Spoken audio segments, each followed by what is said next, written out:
S அவ்வளோ.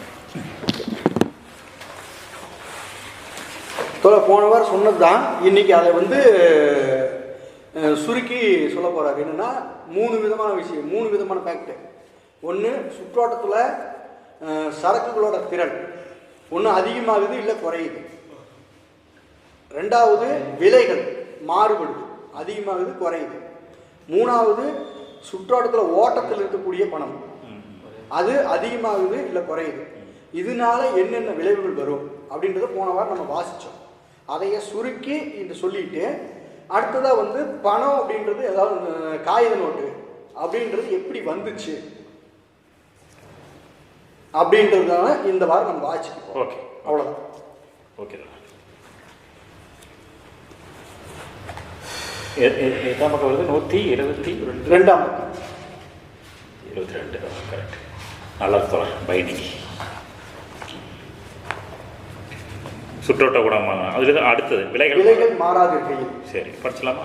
இல்லை, மேலே படிச்சிருங்க. சுற்றோட்ட ஊடகமாக அது சுற்றோட்ட ஊடகமாக குறிப்பிட்ட காலத்தில் பணிபுரியும் பணத்தின் மொத்த அளவு ஒருபுறம் சுற்றோட்டத்தில் உள்ள சரக்குகளின் விலைகளது மொத்த தொகையாலும், மறுபுறம் உருமாற்றங்களின் எதிர்நிலை கட்டங்கள் ஒன்றையொன்று பின்தொடர்கின்ற விரைவாலும் நிர்ணயிக்கப்படுகின்றன. விலைகள் மொத்த தொகையில் எவ்விகிதாச்சாரத்தை சராசரியாக ஒவ்வொரு தனி நாணயமும் ஈடேற்றம் செய்ய முடியும் என்பது இவ்விரைவை பொறுத்தது. விரைவுங்கிறது வேகத்தை சொல்றது. ஆனால் சுற்றோட்டத்தில் உள்ள சரக்குகளது விலைகளின் மொத்த தொகை சரக்குகளின் அளவையும் அதேபோல் விலைகளையும் பொறுத்தது. ஆயினும் விலை நிலவரம், சுற்றோட்டத்தில் உள்ள சரக்குகளின் அளவு, பணத்தின் ஓட்ட வேகம் என்ற இந்த 3 காரணிகளுமே மாறக்கூடியவை. எனவே இந்த 3 காரணிகளின் இணைந்த செயற்பாட்டில் ஏற்படும் எண்ணற்ற மாறுபாடுகளுக்கொப்ப ஈடேற்றம் செய்ய வேண்டிய விலைகளின் மொத்த தொகையும் ஆதலால் அத்தொகையை பொறுத்ததான சுற்றோட்ட ஊடகத்தின் அளவும் மாறுபடும். இந்த மாறுபாடுகளில் விலைகளின் வரலாற்றில் மிக முக்கியமானவையாக இருந்துள்ள மாறுபாடுகளை மட்டும் பரிசீலிப்போம். ஓகே, இப்போ பேசிட்டு போய்க்கலாம்.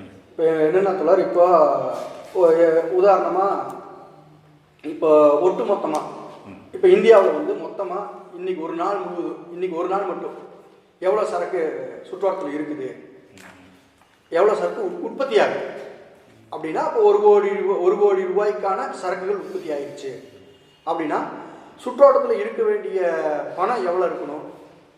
அதே 1 கோடி ரூபாய்க்கான பணம் இருந்தால் தான் கைமாறு. இந்த 1 கோடி ரூபா பணத்தை கொடுத்து 1 கோடி ரூபா பொருளை வாங்க முடியும்.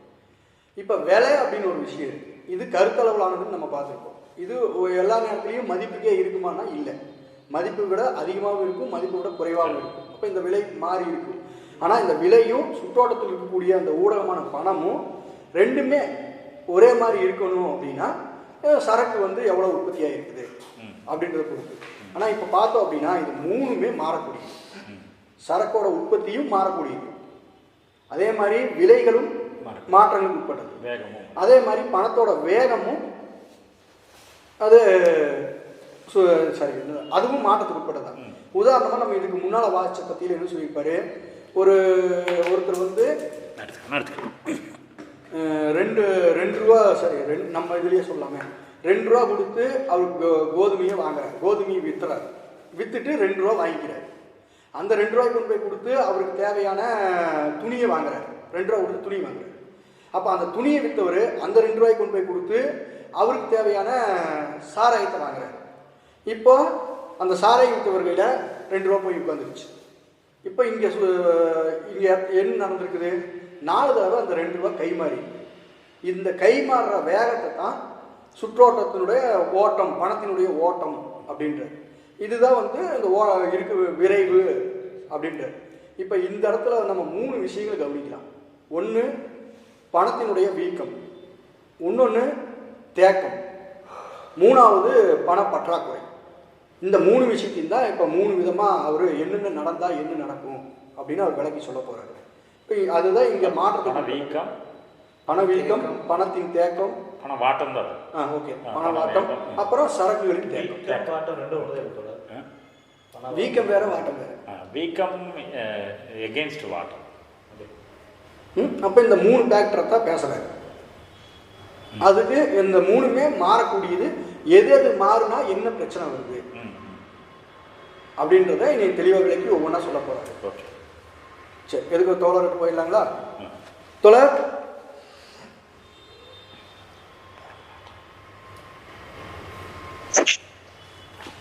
வாசிக்கலாம். ஓகே, அடுத்து வாசி. அடுத்து இந்த கீழே விலைகள் மாறாதிருக்கையில் சுற்றோட்டத்தில் உள்ள சரக்குகளின் எண்ணிக்கை அதிகரிக்கிற காரணத்தினாலோ, விலைகள் மாறாதிருக்கையில் சுற்றோட்டத்தில் உள்ள சரக்குகளின் எண்ணிக்கை அதிகரிக்கின்ற காரணத்தாலோ, அல்லது பணத்தின் ஓட்ட வேகம் குறைகின்ற காரணத்தாலோ, அல்லது இரண்டின் இணைப்பின் காரணத்தாலோ சுற்றோட்ட ஊடகத்தின் அளவு அதிகரிக்கலாம். மறுபுறம் சரக்குகளின் குறைகின்ற எண்ணிக்கைக்கொப்ப அல்லது அவற்றின் சுற்றோட்டத்தில் அதிகரிக்கிற விரைவுக்கொப்ப சுற்றோட்ட ஊடகத்தின் அளவு குறையலாம். சுற்றோட்டத்தில் ஒவ்வொன்றா பேசிட்டு கொஞ்சம் முக்கியமான விஷயம் இல்லையா? இது இந்த 3 விஷயம் கொஞ்சம் முக்கியமான விஷயம். இது பேசிட்டு போயிடலாம். ஓகே. இப்போ என்னன்னா, விலையெல்லாம் மாறல, ஒவ்வொரு சரக்குகளோட விலையும் அதே மாதிரி இருக்கு. ஆனால் சுற்றோட்டத்தில் இருக்கிற சரக்குகள் வந்து அதிகமாக உற்பத்தி ஆயிடுச்சு. இது அதிகமாகிடுச்சு. அப்போ இது இது இந்த காரணத்தினால இப்போ விலை மாறல, ஆனால் சரக்குகள் மட்டும் அதிகமாகிடுச்சு. இல்லை, வேற ஒரு ஃபேக்டரி நடக்குதுன்னு எடுத்துக்கலாமே. இப்போ பணத்தோட ஓட்ட வேகம் கம்மியாகிடுச்சு. அதாவது இப்போ நான் உங்ககிட்ட ஒரு பொருளை வாங்கிட்டு அந்த பணத்தை உடனடியாக நான் வேற பொருள் வாங்கலை, என்கிட்ட நிறுத்திக்கிட்டேன், அப்புறம் வாங்கிக்கலாம்னு நிறுத்திக்கிட்டேன். இப்போ என்ன ஆகும்? அந்த ஓட்டத்தினுடைய வேகம் குறையும். அந்த வேகம் இல்லை, இது ரெண்டுமே நடந்தது. அதாவது அதிகமாக சரக்கு சந்தைக்குள்ளே இருந்தாலும் ஓட்ட வேகம் கம்மியாயிடுச்சுனாலும் இப்போ என்ன ஆகும்? பணத்தினுடைய தேவை அதிகமாகும். ஏன்னா அந்த சரக்குகளை விற்கணும் இல்லை, என்கிட்ட பணம் நின்றுச்சு, அப்போ வேற பணம் உள்ளே வரணும். அப்போ என்ன ஆகும்? பணத்தினுடைய தேவை அதிகரிக்கும். இன்னொரு பக்கம் இதையே இன்னொரு கேரக்டராக எடுத்து பார்ப்போம். இப்போ சரக்குகள் எல்லாமே வந்து கம்மியாயிடுச்சு, குறைஞ்ச எண்ணிக்கையில் அது வந்துருச்சு. ஆனால் சுற்றோட்டத்தில் வேகமாக அதுக்கு முன்னால் ரெண்டுமே காரணம் சொல்றாருல, இந்த இணைப்பின் காரணத்தால என்ன சொல்றேன்னா, இதுல சுற்றோட்ட ஊடகத்தின் அளவு குறையும். எதனால குறையும்? ஒன்று, விலை வந்து மாறாம இருக்கும்போது சரக்கோட எண்ணிக்கை அதிகமாயிடுச்சு. இதுக்கு முன்னாடி வந்து 10 சரக்கு இருந்துச்சு, நம்ம 2 ரூபா கொடுத்து 4 சரக்கு 2 ரூபா இருந்துச்சு, 4 சரக்கு கை மாத்திட்டோம். இப்ப சரக்கு அதிகமானது என்ன ஆகணும்? சுற்றோட்டம் கம்மியாயிடும். ஏன்னா சரக்கு அதிகமாயிருச்சு, சுற்றோட்டத்தை எண்ணிக்கை வந்து கம்மியாகும். அப்படியும் ஒன்று நடக்கலாம். இல்லைன்னா அது பணத்தோட ஓட்ட வேகம் குறையிறதுனாலே நடக்கலாம். பணத்தோட இவர் சொன்ன மாதிரி அந்த 2 ரூபா யாராவது பதுக்கி வைக்கிறது, இல்லைன்னா வந்து செலவு பண்ணாமல் இருக்கிறது. அப்போ இந்த 2 காரணங்களால என்ன ஆகலாம்? சரக்கு அதிகமானாலும் பணத்தோட ஓட்ட வேகம் கம்மியானாலும் சுற்றோட்டத்தோட அளவு வந்து குறையும். சுற்றோட்ட ஓட்டத்தின் அதாவது 2 ரூபா 4 வாட்டி ஒரு பொருளை வாங்கி கைமாத்துறது, 2 பொருள் வாங்கி கைமாத்துறது நின்றுக்கும். அவ்வளோதான். ஓகே, இது மட்டும் தோழர்கிட்ட பேசிட்டு போயிடலாம். தோழர், அந்த சின்ன பத்தி ஒவ்வொன்றா வாசிச்சுட்டு தோழர், முதல் பத்தி மட்டும் சொல்லிடுறீங்களா, இல்லை 3 பத்தி வாசிச்சதுக்கு அப்புறம் மொத்தமாக சொல்றீங்களா தோழர்? ஓகே, ஒன்று கூட பார்க்கலாம் தோழர், உங்களுக்கு எது வசதியோ அந்த மாதிரி பண்ணலாம். இதில் வந்து முதல்ல துவக்கத்துல இருந்து நம்ம என்னன்னு பார்க்கலாம். சுற்றோட்ட ஊடகத்தின் அளவு இது எவ்வாறு தீர்மானிக்கப்படுது? இதுதான் நமக்கு இருக்கக்கூடிய கேள்வி. சுற்றோட்ட ஊடகத்தின் அளவு அப்படின்னா ஏற்கனவே சதாசிவம் தோழர் சொன்ன மாதிரி சந்தையில் வருகிற அந்த சரக்குகளின் அளவும் அதே போல அவற்றின் விலையும் ஒரு காரணியாரு. ஏன்னா அவற்றின் விலையையும் சந்தையில் வரக்கூடிய அந்த சரக்குகளின் அளவையும் எண்ணிக்கையே அல்லது அளவு இவற்றை பெருக்கி வரக்கூடிய தொகை தான் ஒட்டுமொத்த சரக்குகளின் ஒட்டுமொத்தமான விற்பனை தொகை அப்படின்னு நம்ம பார்க்கலாம். இப்ப இந்த தொகை தான் மையமான ஒரு விஷயமா நம்ம பார்க்க முடியும். அப்ப இந்த தொகையின் அளவுக்கு தான் சுற்றோட்ட ஊடகத்தின் அளவு என்பது ஒரு விகிதாச்சாரத்திலேயோ அல்லது அதே அளவுக்கோ இருக்க முடியும் என்பதை நம்ம பார்க்கணும். இப்ப என்ன பார்க்கிறோம்னா, சுற்றோட்டத்துக்கு வரக்கூடிய அந்த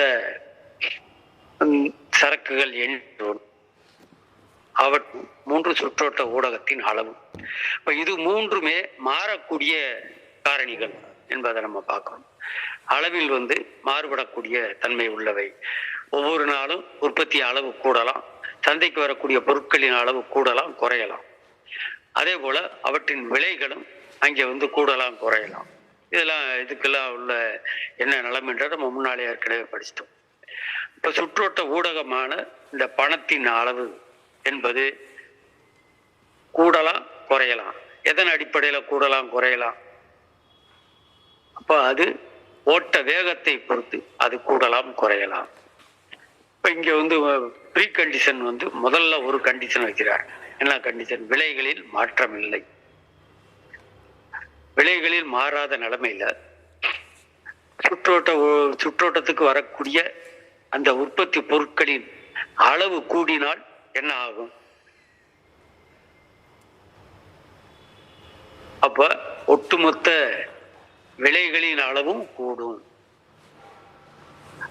அப்ப விலைகளின் அளவு கூடும் போது அங்க என்ன நடக்கணும்? சுற்றோட்ட ஊடகத்தின் அளவு என்பது கூடணும். அது ஒரு கண்டிஷன், அது ஒரு விஷயம், அது ஒரு சீன்ல இருக்கு. இன்னொன்று, விலைகளில் மாற்றம் இல்லை, அதான் ப்ரீ கண்டிஷன். சுற்றோட்ட ஊடகத்தின் அளவு, அதாவது சுற்றோட்டத்துக்கு வரக்கூடிய சரக்குகளின் அளவு என்பது குறைந்தால் என்ன ஆகும்? சுற்றோட்ட ஊடகத்தின் அளவு குறையும். இப்ப இது வந்து சுற்றோட்டத்துக்கு வரக்கூடிய அந்த சரக்குகளின் அளவில் வரக்கூடிய மாற்றம் என்பது சுற்றோட்ட ஊடகத்தின் அளவிலும் மாற்றத்தை ஏற்படுத்தும். இது நேர் விகிதத்துல இருக்கு அப்படின்ற நம்ம பார்க்கணும். இப்ப இன்னொரு கண்டிஷன் வரும். ஏன்னா நம்ம வந்து ப்ரீ கண்டிஷன் வந்து விலைகளில் மாற்றம் இல்லை என்ற அடிப்படையில் வச்சிருக்கோம். இன்னொரு காரணி என்ன இருக்கு? பணத்தின் ஓட்ட வேகம், வெலாசிட்டி ஆஃப் தி மணி. அப்ப விலைகளில் மாற்றம் இல்லை, சரக்குகளின் அளவிலும் மாற்றம் இல்லை, சுற்றோட்ட ஊடகத்தின் அளவு அதே அளவுல இருக்கு. ஆனா அந்த இடத்துல சுற்றோட்ட ஊடகத்தின் வெலாசிட்டி, ஓட்ட வேகம் என்பது கூடுனா என்ன ஆகும்? அப்ப சுற்றோட்ட ஊடகத்தின் அளவு என்பது குறையும். இதுதான் பேசிக் கண்டிஷன். இதுல இருந்து ஒவ்வொரு காரணியும் நம்ம மாத்தி மாத்தி போட்டு அதை வந்து அவற்றின் மாறுபடும் தன்மைகளுக்கு ஏற்ப எந்த விகிதம் கூடுதலாக இருக்கோ அந்த விகிதத்தின் அடிப்படையில இந்த சுற்றோட்ட ஊடகத்தின் அளவு என்பது மாறும். அதை நம்ம எப்படி பார்க்கிறோம் அப்படின்றதான் இங்க சொல்றாரு. இப்ப விலைகள் என்பது மாறாத நிலைமை என்ற ப்ரீ கண்டிஷன்ல சரக்குகளின் எண்ணிக்கை அதிகமாகலாம் அல்லது பணத்தின் ஓட்ட வேகம் குறைந்தால். முதல் கண்டிஷன் என்ன? விலைகள் மாறாதிருக்கையில் சுற்றோட்டத்தில் உள்ள சரக்குகளின் எண்ணிக்கை அதிகமாகும் போது ஒட்டுமொத்தமாக சுற்றோட்டத்தில் இருக்கக்கூடிய மதிப்புகளின் அளவு கூடும். இப்ப மதிப்புகளின் அளவு கூடும் போது சுற்றோட்ட ஊடகத்தின் அளவு கூடணும். ஆனா அந்த ஓட்ட வேகம் குறைந்தால் என்ன நடக்கும்? அப்ப சுற்றோட்டத்தில் இருக்கக்கூடிய அந்த பணத்தின் அளவு வந்து அங்க வந்து அந்த இடத்துல அதிகமாக வேண்டியிருக்கும். ஆனா ஓட்ட வேகம் குறையும் போது அங்க வந்து கூடுதலாக அங்க வந்து ஊடகம் என்பது கூடுதலாக வர வேண்டும் என்பது ஒரு நிலைமையா இருக்கு. இது ஒரு விஷயம். இன்னொரு பக்கம் சரக்குகளின் குறைகிற எண்ணிக்கை. அப்ப விலைகளில் மாற்றம் இல்லை, அப்ப சரக்குகள் குறையுது. அப்ப என்ன? ஒட்டுமொத்த மதிப்பு என்பதும் குறையுது. அப்படி குறையும் போது சுற்றோட்ட ஊடகத்தின் அளவு என்ன ஆகும்? அதுவும் குறையணும்.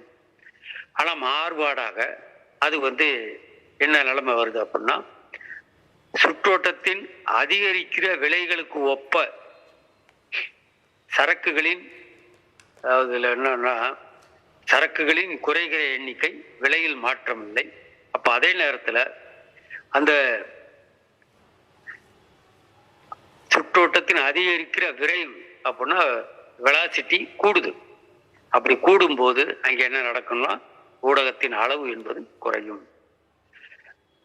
ஒரு விஷயம்தான் அதுல வந்து நிலையானது. விலைகளும் மாறாமல் இருக்கணும், அளவும் மாறாமல் இருந்தால் ஊடகத்தின் அளவும் மாறாமல் இருக்கும். இதுதான் வந்து பேசிக். இதுல இருந்து இந்த 3 காரணிகள்ல வரக்கூடிய ஒவ்வொரு மாற்றத்திற்கு ஏற்ப அவற்றை ஈடுகட்டக்கூடிய மாற்றங்கள் என்பது எதிர் திசையில நடக்கலாம். அப்ப எது கூடுதலா இருக்கோ அதற்கேற்றவாறு இந்த சுற்றோட்ட ஊடகத்தின் அளவு என்பது கூடலாம் குறையலாம் அல்லது மாறாமலும் இருக்கலாம். இந்த கண்டிஷன்ஸ் தான் இப்போ நம்ம பார்க்குறோம். இதில் முதல் கண்டிஷனை தோழர்கள் வந்து இப்போ படிச்சிருக்கோம். அடுத்த சினாரியாவுக்கு நம்ம போகலாம். தோழர்கள் இப்போ நான் சொன்னதில் ஏதாவது டவுட் இருந்தால் தோழர்கள் கேட்கலாம். நம்ம அது என்னன்றது விவாதிச்சுட்டு நம்ம போகலாம். நன்றி. இல்லை எதுவும் இல்லைங்கண்ணா. சரி, எதுவும் இல்லைன்னா அடுத்த பற்றி வாச்சிருந்துச்சு. அந்த சின்ன பற்றி ஒரே ஒரு பற்றி மட்டும் படிங்க. சின்னது. சுற்றோட்டத்தில் உள்ள சர்க்குகளின் விலைகளில் ஏற்படும் அதிகரிப்புக்கேற்ப வீதத்தில் அச்சர்க்குகளின் எண்ணிக்கை குறையுமானால் அல்லது சுற்றோட்டத்தில் உள்ள சர்க்குகளின் எண்ணிக்கை மாறாதிருக்க விலைகள் உயர்கிற அதே விகிதத்தில் பணத்தின் ஓட்ட வேகம் அதிகரிக்குமானால் சரக்குகளின் விலைகளில் பொதுவான ஏற்றம் ஏற்படுகையிலும் சுற்றோட்ட ஊடகத்தின் அளவு மாறாதிருக்கும். விலைகள் ஏறுவதை விட விரிவாக சரக்குகளின் எண்ணிக்கை குறைவதாலோ பணத்தின் ஓட்ட வேகம் அதிகரிப்பதாலோ சுற்றோட்ட ஊடகத்தின் அளவு குறையலாம். இப்போ இந்த இடத்துல வந்து வேற இடத்துக்கு வர்றாரு. அப்படியே வந்து விலை மாறல, சரக்கு அதிகமாகுது. அப்போ சுற்றோட்ட ஊடகத்தினுடைய வேகம் குறையுது. இன்னொன்று, இப்போ எண்ணிக்கையில் அதிகமாக இருக்கிற சரக்குக்கு வேண்டி விலையும் மாற வேண்டியது இருக்குது. இல்லை விலையும் மாறல, அதே விலையில் தான் இருக்குது அப்படின்னா இப்போ சுற்றோட்டத்தில் இருக்கக்கூடிய அந்த பணத்தினுடைய வேகம் குறையுது. அப்போ அதை ஒட்டி சுற்றோட்ட ஊடகமாக இருக்கிற அந்த பணமும் கம்மியாக தான் இருக்கும் அப்படின்றதுக்கு வந்தோம். இப்போவும் சுற்றோட்ட ஊடகம் வந்து குறையிறதுக்கான ரீசன் வேற ஒரு இடத்துலேருந்து வர்றாரு. இப்போ வேலை மாறிடுச்சு, அதிகரிச்சிருச்சு. சரக்குகளோட எண்ணிக்கை கம்மியாகிடுச்சு. விலை அதிகமாகிடுச்சு, சரக்குகளோட எண்ணிக்கை அதிகமாகிடுச்சு. இல்லை இன்னும் இல்லைன்னா இனியொரு ரீசனாக எடுத்துக்கலாம். இப்போ சுற்றோட்டத்தில் வந்து சரக்குகளோட எண்ணிக்கை மாறல, மையமாக எவ்வளோ உற்பத்தி ஆகணுமோ அதே அளவு தான் உற்பத்தி ஆகிருக்குது. ஆனால் விலையெல்லாம் அதிகமான இந்த காரணத்தினால வேகமாக அந்த ஓட்டம் விரைவாக இருக்குது. முதல்ல அங்கே விரைவு கம்மியாக இருக்குது. முதல் சினாரியோ ஓட்ட வேகம் கம்மியாக இருக்குது. இதில் அதனுடைய ஓட்ட வேகம் அதிகமாக இருக்குது. பொருட்கள் அதிகமாக விற்பனை ஆகிட்டே வருது. ஆனால் இப்போ என்னென்னு விலை ஏறிடுச்சு. இப்போ என்னாகும்? இப்போ இந்த விலை ஏறுறதுக்கு அதுக்கு ஈடாக அதே மாதிரி இந்த விரைவு அப்படின்றது அந்த எண்ணிக்கைக்கு இல்லை, அந்த விரைவில் எண்ணிக்கை கம்மியாகுது. அதாவது வியாபாரமாகிறது கம்மியாகிடுச்சு. பொருள் வந்து வியாபாரமாகிறது கம்மியாகுது. ஆனால் ஓட்ட வேகம் அப்படியே இருந்துகிட்டு இருக்கு. இல்லை பணத்தோட ஓட்ட வேகம் இன்னும் அதிகமாகுது, பொருளெல்லாம் அதிகமாக சேல் ஆகுது அப்படின்னா அங்கே என்னாகும்? சுற்றோட்ட ஊடகமாக செயல்படுற அந்த பணத்தோட அளவு குறையும். அதாவது இங்கே பணம் இல்லை, பொருள் நிறையா இருக்குது அப்படின்ற அந்த இடத்த நோக்கி நகருவோம். பணப்புழக்கம் குறைவாக இருக்குன்னு நம்ம சொல்கிறோம்னாங்க, அந்த இடத்த நோக்கி நம்ம நகருவோம் அப்படின்றத இங்கே சொல்கிறாரு. அப்படிதான் நான் புரிஞ்சுக்கிறேன். இப்போ வேற யாராவது சொல்கிறீங்களா? தோழர்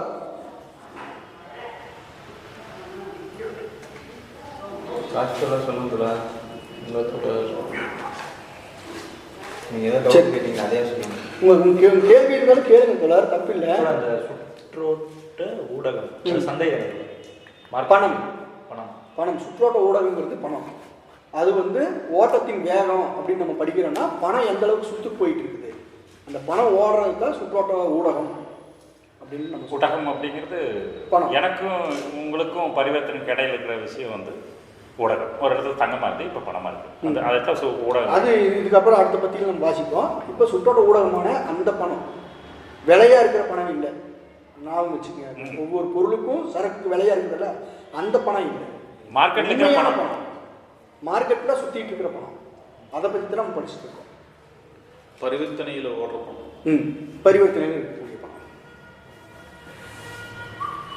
இல்லை தோழர் யாராவது சொல்கிறீங்களா? இல்லை சுற்றோட்டத்தில் உள்ள சரக்குகளின் விலைகளில் ஏற்படும், அதாவது சுற்றோட்டத்தில் இருக்கிறன்னா தேங்கி இருக்கிறது இல்லை, ஓடிட்டு இருக்கிறது. விலை அதிகமானாலோ விலை அதிகரிக்கிற காரணத்தினாலும் அல்லது பணத்தின் ஓட்ட வேகம் குறைகிற காரணத்தினாலும். பணத்தின் ஓட்ட வேகம் குறையுது அப்படின்னா 2 ரூபா வந்து 4 பொருள் வாங்குறதுக்கு பதில் 4 பொருள் கைமாறு, 2 பொருள் வாங்குற கைமாறு. அப்படி ஆகும்போது சுற்றோட்டத்தில் உள்ள சரக்குகளின் எண்ணிக்கை மாறாம இருக்கு. இல்லை, இப்போ விலை ஏறிடுச்சு. இந்த சினோரியா வச்சு பேசுறாரு.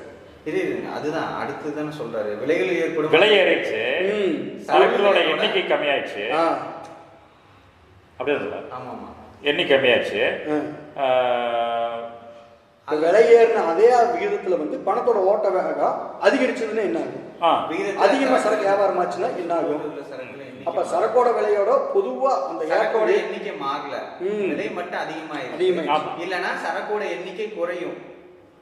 இல்ல இப்படி சொல்லாமே, கொஞ்சம் புரியுற மாதிரி சொல்றேன்.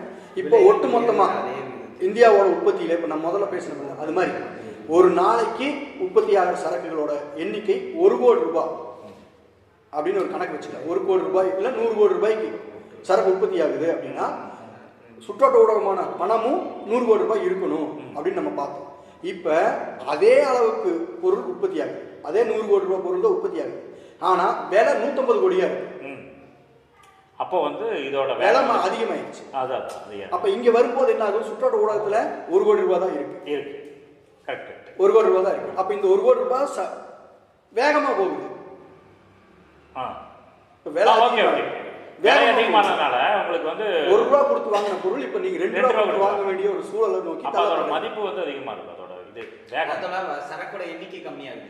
ஆமா, நீங்க விலை அதிகரிக்கிற ரேஞ்சுக்கு பணத்தோட ஓட்ட இப்ப விலை வந்து 2 மடங்கு அதிகரிக்குன்னு வச்சுக்கோங்க, பணத்தோட ஓட்டமும் 2 மடங்கு அதிகரிக்குது. ஆமா, கரெக்ட். அப்படி ஆகும்போது என்ன ஆகும் அப்படின்னா சுற்றோட்ட ஊடகத்தோட அளவு வந்து மாறாம இருக்கும். சுற்றோட்டத்துக்கு அவ்வளவுதான் டோட்டல் அமௌண்ட் அவ்வளவுதான், எவ்வளவு தேவையோ அதே அளவு தான். இப்போ ஆனா ஸ்பீடு கொஞ்சம் அதிகமாகும். ஸ்பீடு அதிகமாகும், விலை அதிகமாகும். ஸ்பீடு அதிகமானா என்ன ஆகுங்க? இப்போ நம்ம ஒரே 2 ரூபா 4 சுத்துக்கு போய் 8 ரூபா கணக்கு வந்துருச்சுல்ல, ஒரே 2 ரூபா வந்துருச்சு. அப்படி இருக்குது. இப்போ 100 கோடி ரூபாய் சரக்கு இங்க வந்துருச்சு, அது இப்போ 150 கோடி ரூபாயா மாறிடுச்சு, விலை அதிகமாகிடுச்சு. ஆனா இங்க 100 கோடி ரூபாய் தான் சுத்துல இருக்கு. இப்போ அந்த 100 கோடி ரூபாயே சுத்துக்கு போகணுமாங்கிறது இல்லை. வெறும் ஒரு 25 கோடியே வந்து 4 சுத்துக்கு வந்து 4 சுத்துக்கு 6 சுத்துக்கு வந்து அதை ஈடுபடும். அப்ப என்ன ஆகும்? இந்த இடத்துல சுற்றோட்ட ஊடகத்தோட அந்த அளவு குறையுது. சுற்றோட்ட ஊடகத்தோட அந்த அளவு குறையும். இப்ப 100 கோடி ரூபாயா சுத்துல இருக்குங்கிற அவசியம் இல்லை. 25 கோடி ரூபாயே 6 ரவுண்டுக்கு வந்தா போதும் 150 கோடி ரூபாய்க்கான சுத்தா மாறிடும். அதுதான் இந்த பத்தியில சொல்றேன். சுற்றோட்ட ஊடகத்தோட அளவு குறையாது, மாறாம இருக்கும். அந்த அளவை வச்சு சமாளிக்கணும். இல்ல அதுதான் இருங்க தொலைவு சார். சுற்றோட்ட ஊடகத்தோட அளவு மாறாம இருக்கு. 100 கோடி ரூபாய் தான் இருக்கு. ஆனா அது சுற்றுலா அதிகமா போகுது இல்ல. இப்போ என்ன அந்த 100 கோடி ரூபாயே 150 கோடி ரூபாய்க்கான வேகத்துக்கு ஒரு 50 கோடி 25 100க்கு பதிலா 100 150 வந்து சமாளிக்கும். 150 ஒரு 100 150 கோடி ரூபாய்க்கான சுத்தா போகுது. இப்போ அளவு கம்மியாகுது, சுற்றோட்டோட அளவு இதனால குறையுது அப்படின்ற. விலை 2 மடங்கு அதிகரிக்குதுன்னா பணத்தோட சுற்றுறதும் 2 மடங்கு அதிகரிக்கும். அப்ப என்ன ஆகுதுன்னா உங்களுக்கு எவ்வளவு மொத்த சரக்கு விற்கிறதுக்கு 1 கோடி 150 கோடி ரூபாயா 100 கோடியை சமாளிக்கும். இல்ல இதுக்கு முன்னாடி நமக்கு எவ்வளவு தேவைப்பட்டுச்சோ அதே தான் இப்பயும் தேவைப்படும். கரெக்ட், அவ்வளவுதான். விலை அதிகரிக்கிற அளவுக்கு சுற்றோட்டத்தோட வேகம் அதிகரிச்சதுன்னா நம்மளுக்கு அதுவே போதுமானது, அந்த மதிப்பே போதுமானது அப்படின்றது ஒரு பக்கம். அதுக்கப்புறமா விலைகள் ஏறுவதை விட விரைவாக சரக்குகளின் எண்ணிக்கை குறைவதாலும், அடுத்து விலை ஏறுவதை விட சரக்குகளின் எண்ணிக்கை குறைவதாலும் பணத்தின் ஓட்ட வேகம் அதிகரிப்பதாலும் சுற்றோட்ட ஊடகத்தின் அளவு குறையலாம். விலைகள் உயர்கிற அதே வேகத்தில் பணத்தின் ஓட்ட வேகம் அதிகரிக்கும். இப்ப நான் சொன்னேன் சரக்கு 150 கோடி ரூபாய் சரக்கு வந்துருச்சு, இங்க 100 கோடி ரூபாய் தான் இங்க சுத்துக்கு வேணும் கம்மியாயிருச்சு. 20 கோடி ரூபாய் 6 சுத்துக்கு போய் 150 கோடியா கணக்கு காமிச்சு சுற்று வேகம் குறையும். ஊடகத்தின் விலை அதிகமாகுது, இந்த ஓட்டத்தோட வேகம் அதிகமாகுது. உடனுக்குடனே அந்த பணம் கை மாறிட்டே இருக்குது. அப்படிங்கும் போது அங்க குறைவான பணமே போதும் டிரான்சாக்ஷன் அப்படின்றது. ஏன்னா உற்பத்தியான பொருளுக்கு கம்மியாயிருச்சு. இப்போ டிரான்சாக்ஷனும் கம்மியாக ஆமாம், சரக்குகளோட எண்ணிக்கை கம்மியானா மதிப்பு கம்மியாக. ஆக்சுவலாக இது வந்து ஈக்குவேஷனோட போட்டு சொன்னா தான் நம்ம கரெக்டாக அப்படி வரும். இல்லாட்டி ஒரு இடத்துல நம்ம ஏறி மாற்றி போட்டு இல்லை, இது 3 விஷயம். ஒன்று பணத்தோட ஓட்ட வேகம், சரக்குகளோட விலை, சுற்றோட்டத்துக்கு தேவையான பண மதிப்பு. சுற்றோட்ட ஊடகமான பணம், சுற்றோட்ட ஊடகத்தின் அளவு, அதாவது அளவு குறையில எவ்வளவு மதிப்பு, எவ்வளோ. இப்போ இன்னைக்கு 100 சரக்கு இருக்கு, அந்த 100 சரக்குக்கு உங்களுக்கு 100 ரூபா வேணும். அப்படி முடிச்சிருங்க, இந்த கோடிக்கெல்லாம் போகாது. ஆமாம், பெஸ்ட் கமாடிட்டி 100 சரக்கு 100 ரூபா வேணும், சரிங்களா? அந்த 100 ரூபா வேணுன்றத 25 ரூபாயிலே உங்களால பண்ணிக்க முடிஞ்சுச்சு. அப்போ இந்த 100 ரூபா என்ன ஆகுது அப்படின்னா விலை மாறல, அப்படியே விலை வந்து அப்படியே இருக்கு, 100 ரூபா அப்படியே இருக்கு. ஆனா சரக்கு வந்து கம்மியாயிடுச்சு. சரக்கு கம்மியானதுனால என்ன ஆகுது? விலையும் கம்மியாகும், மதிப்பு கம்மியாகும், சரக்கோட மதிப்பும் கம்மியாகும். அப்போ கம்மியான அளவு இருக்க வச்சு நம்மளால சுற்றோட்டத்தில் பண்ண முடியும். அவ்வளோதான். ஓகே தொடர் போலாங்களா? தொடர். ஓகே. தோழர்களே, முதல்ல ஒரு விஷயத்த கான்ஸ்டண்டா நிறுத்திக்கிறணும்.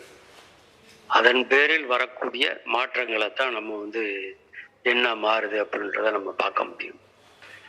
முதல்ல சரக்கு சுற்றோட்டத்துல சரக்குகளின் ஒட்டுமொத்த மதிப்பு அல்லது சரக்குகளின் அளவு இன்ட்டு அவற்றின் விலைகள், இவற்றை பெருக்கி வரக்கூடிய தொகை தான் சரக்குகளின் ஒட்டுமொத்த மதிப்பு.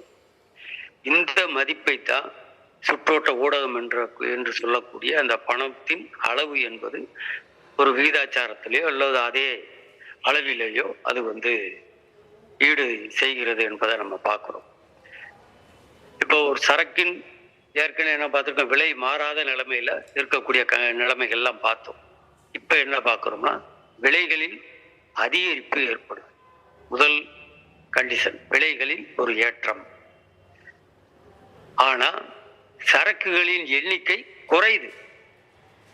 அப்ப இங்க என்ன நடக்கும், விலைகள் எந்த அளவுக்கு ஏற்றம் அடையுதோ, எந்த விகிதத்தில் ஏறுதோ அதே விகிதத்தில் சரக்குகளின் எண்ணிக்கை என்பது குறைகிறது. உதாரணமா 100 பொருட்கள் வருது, ஒவ்வொரு பொருளோட விலையும் 1 ரூபா. அப்ப இங்க எவ்வளவு தேவை, 100 ரூபா என்பது சுற்றோட்ட ஊடகமாக தேவை. 100 பொருட்கள் என்று 1 ரூபாய்னா மொத்தத்துக்கு அதனுடைய மதிப்பு என்பது 100 ரூபா. 100 ரூபாய் என்பது சுற்றோட்ட ஊடகமாக பணம் என்பது தேவை. இப்ப என்ன பார்க்கிறோம், விலை ஏறு. ஒரு சரக்கோட விலை என்பது 1 ரூபாயா மாறும். அப்போ சரக்குகளின் எண்ணிக்கை 100ல இருந்து 60 குறைஞ்சிருச்சுன்னு வச்சுக்கோங்களேன். அப்ப என்னாச்சு, 90 ரூபா தான் அங்க மதிப்புல நிற்குது. அதை 100 ரூபாய்க்கு ஈடு கட்டுவோம்னு வச்சுக்கோங்களேன். மொத்த மதிப்பு 100 ரூபா. அப்ப விலை ஏறுவதும் அதனுடைய சரக்கு குறைகிற எண்ணிக்கையும் ஒரே விகிதத்தில் இருந்தா அது மறுபடியும் அந்த 100 ரூபாயில தான் நிற்கும். ஒட்டுமொத்த மதிப்பு என்பது 100 ரூபாயில தான். அப்ப இங்கே சுற்றோட்ட ஊடகத்தின் அளவு என்பது மாறாமல் இருக்கும். அப்ப விலைகளில் இருக்கக்கூடிய ஏற்றத்தின் அந்த விகிதமும் சரக்குகளின் எண்ணிக்கையில் ஏற்படக்கூடிய குறைவின் விகிதமும் சமமாக இருந்தா அங்கு சுற்றோட்ட ஊடகத்தின் அளவு என்பது மாறாது. இது ஒரு கண்டிஷன். அடுத்து இன்னொரு கண்டிஷன் சினாரியோவுக்கு போறாரு. அங்கே என்ன சொல்றாரு, அப்போ ஏன் வெளியே வந்தது, சுற்றோட்டத்தின் அளவு மாறிடுச்சு. இல்லை டவர் ப்ராப்ளம். நான் ஃபோன்லாம் வரக்கூடாதுன்னு தான் என் சிம்மையை ஆஃப் பண்ணி வச்சேன். தொந்தரவாயிடக்கூடாது. நல்ல சப்ஜெக்ட், நல்ல சப்ஜெக்ட். நல்லது. உள்ள விட்டா வாங்க, உள்ள வாங்க. ஆமாம், நெட்டு தீந்துருச்சு. நெட்டுக்கு எங்கே நேரம் வச்சு சும்மா பண்ணிட்டு போகிறீங்க. இப்போ இந்த சரக்கு நல்லா ரெக்கார்ட் ஆகிட்டு இருங்க. ரெக்கார்டிங் அளவு அதிகரிக்கும். என்ன பேசினாலும் அதனோட அளவு அதிகரிக்காது.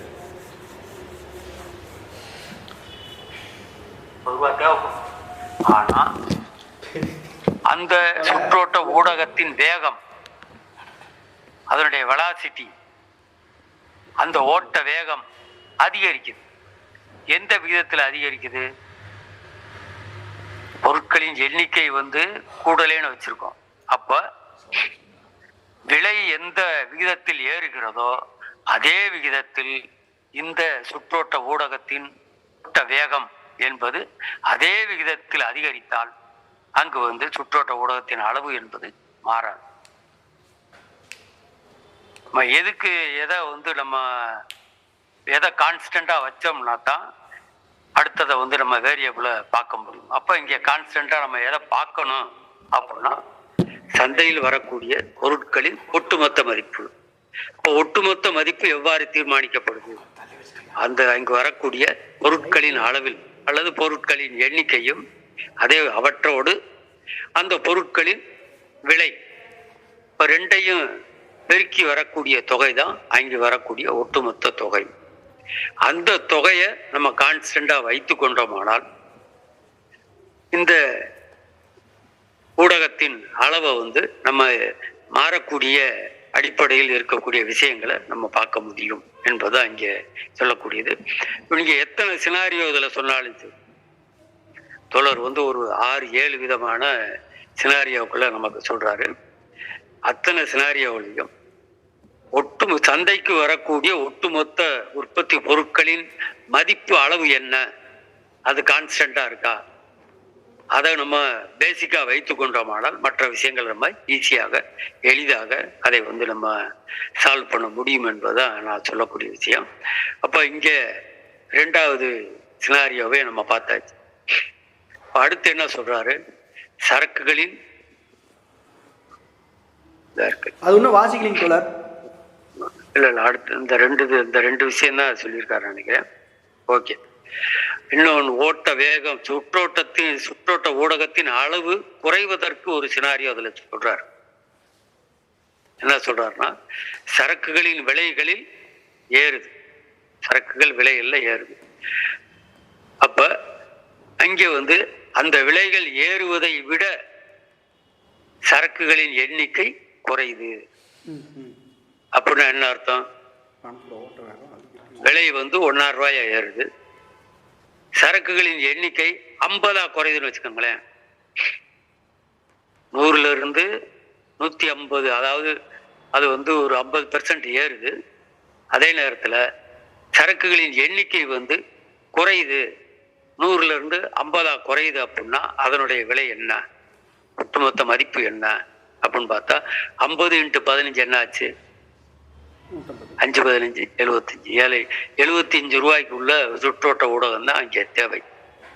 அப்ப இங்க சரக்குகளின் விலை ஏற்றத்தின் விகித அடிப்படையில் அந்த சரக்குகளின் எண்ணிக்கை அந்த விலை உயர்வின் விகிதத்தை விட கூடுதலாக குறைகின்ற காரணத்தினால இங்க சுற்றோட்ட ஊடகத்தின் அளவு என்பது குறையும். அப்போ 3 சினாரியோவையும் அந்த ஒரு பாராகிராஃப்ல நமக்கு சொல்றாரு. இப்ப 2 விஷயங்களை பார்க்கணும். ஒண்ணு பேசிக்கான விஷயம் என்ன, அந்த சந்தையில் வரக்கூடிய அனைத்து உற்பத்தி பொருட்களின் ஒட்டுமொத்த விலை. 2வது சுற்றோட்ட ஊடகத்தின் அளவு. இப்ப இது 2ஐயும் மாற்றக்கூடிய காரணிகள் என்னன்றது நம்ம அதுக்கு அடுத்தபடியா நம்ம பார்க்கலாம். இந்த அடிப்படையில் அதை நம்ம பார்க்கலாம்.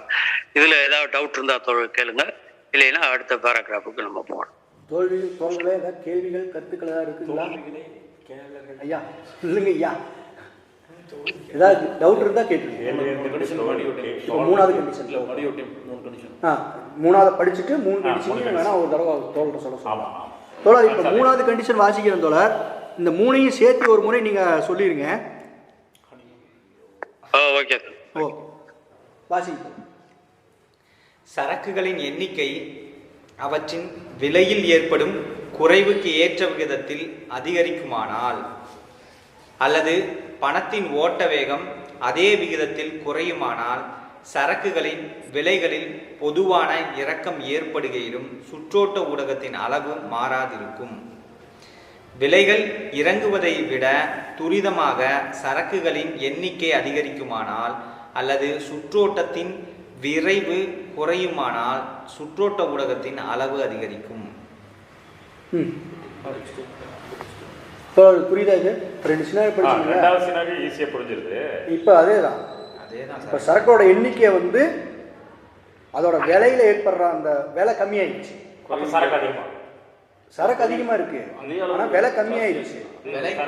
பணத்தோட ஓட்ட வேகம்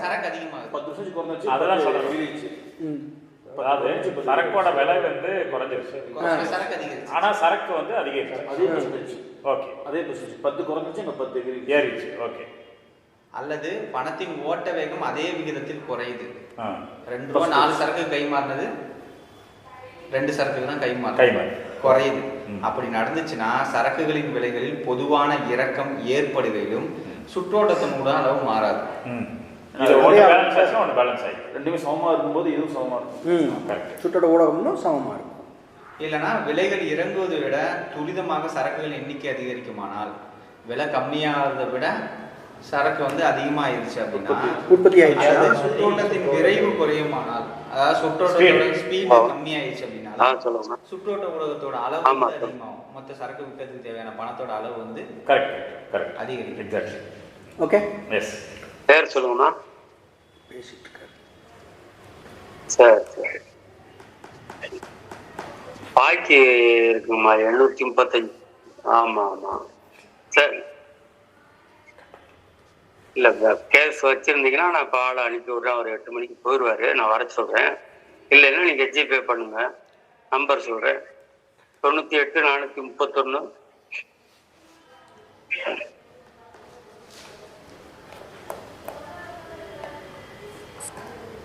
இது வந்து டிவி எக்ஸாம்பிள் டிவியோட அளவு ஜாஸ்தி ஆயிடுச்சு. ஆனால் விலை கம்மி. 98 431 800 டிவியோட 90. காஃபி சுக்குப்பால் இந்த மூணோட விலை ஒரே மாதிரி இருக்கு. ஆமா. இந்த எக்ஸாம்பிள் வச்சு சொல்லும்போது ஆமா இந்த 730.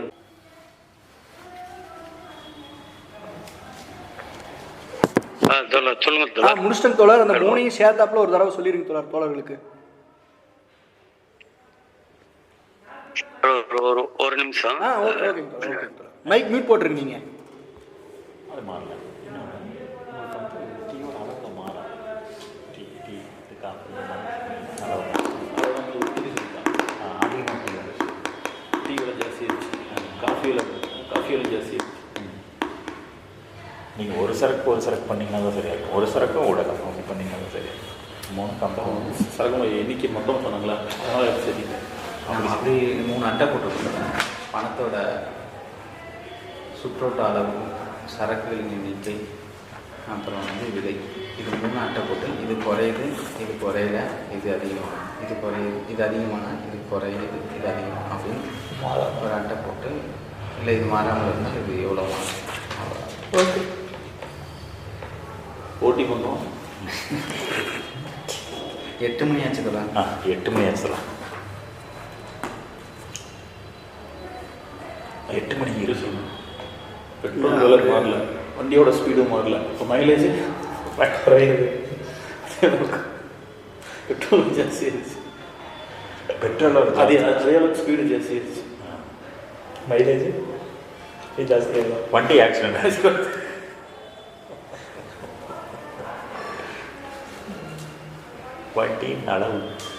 வண்டியோட அளவு மாறல.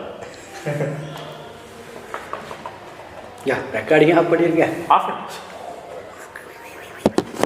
இப்போ நீ பேசு. ஓகே ஆச்சுங்களா? தோழர் பேசுங்க தோழர். இந்த 3ஐயும் சேர்த்து சொல்லிருங்க தோழர். ஓகே.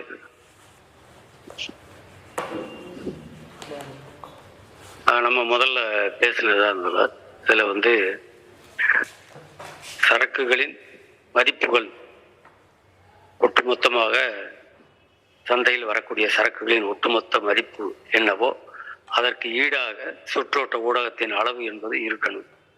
இது நம்ம ஏற்கனவே பார்த்தோம்.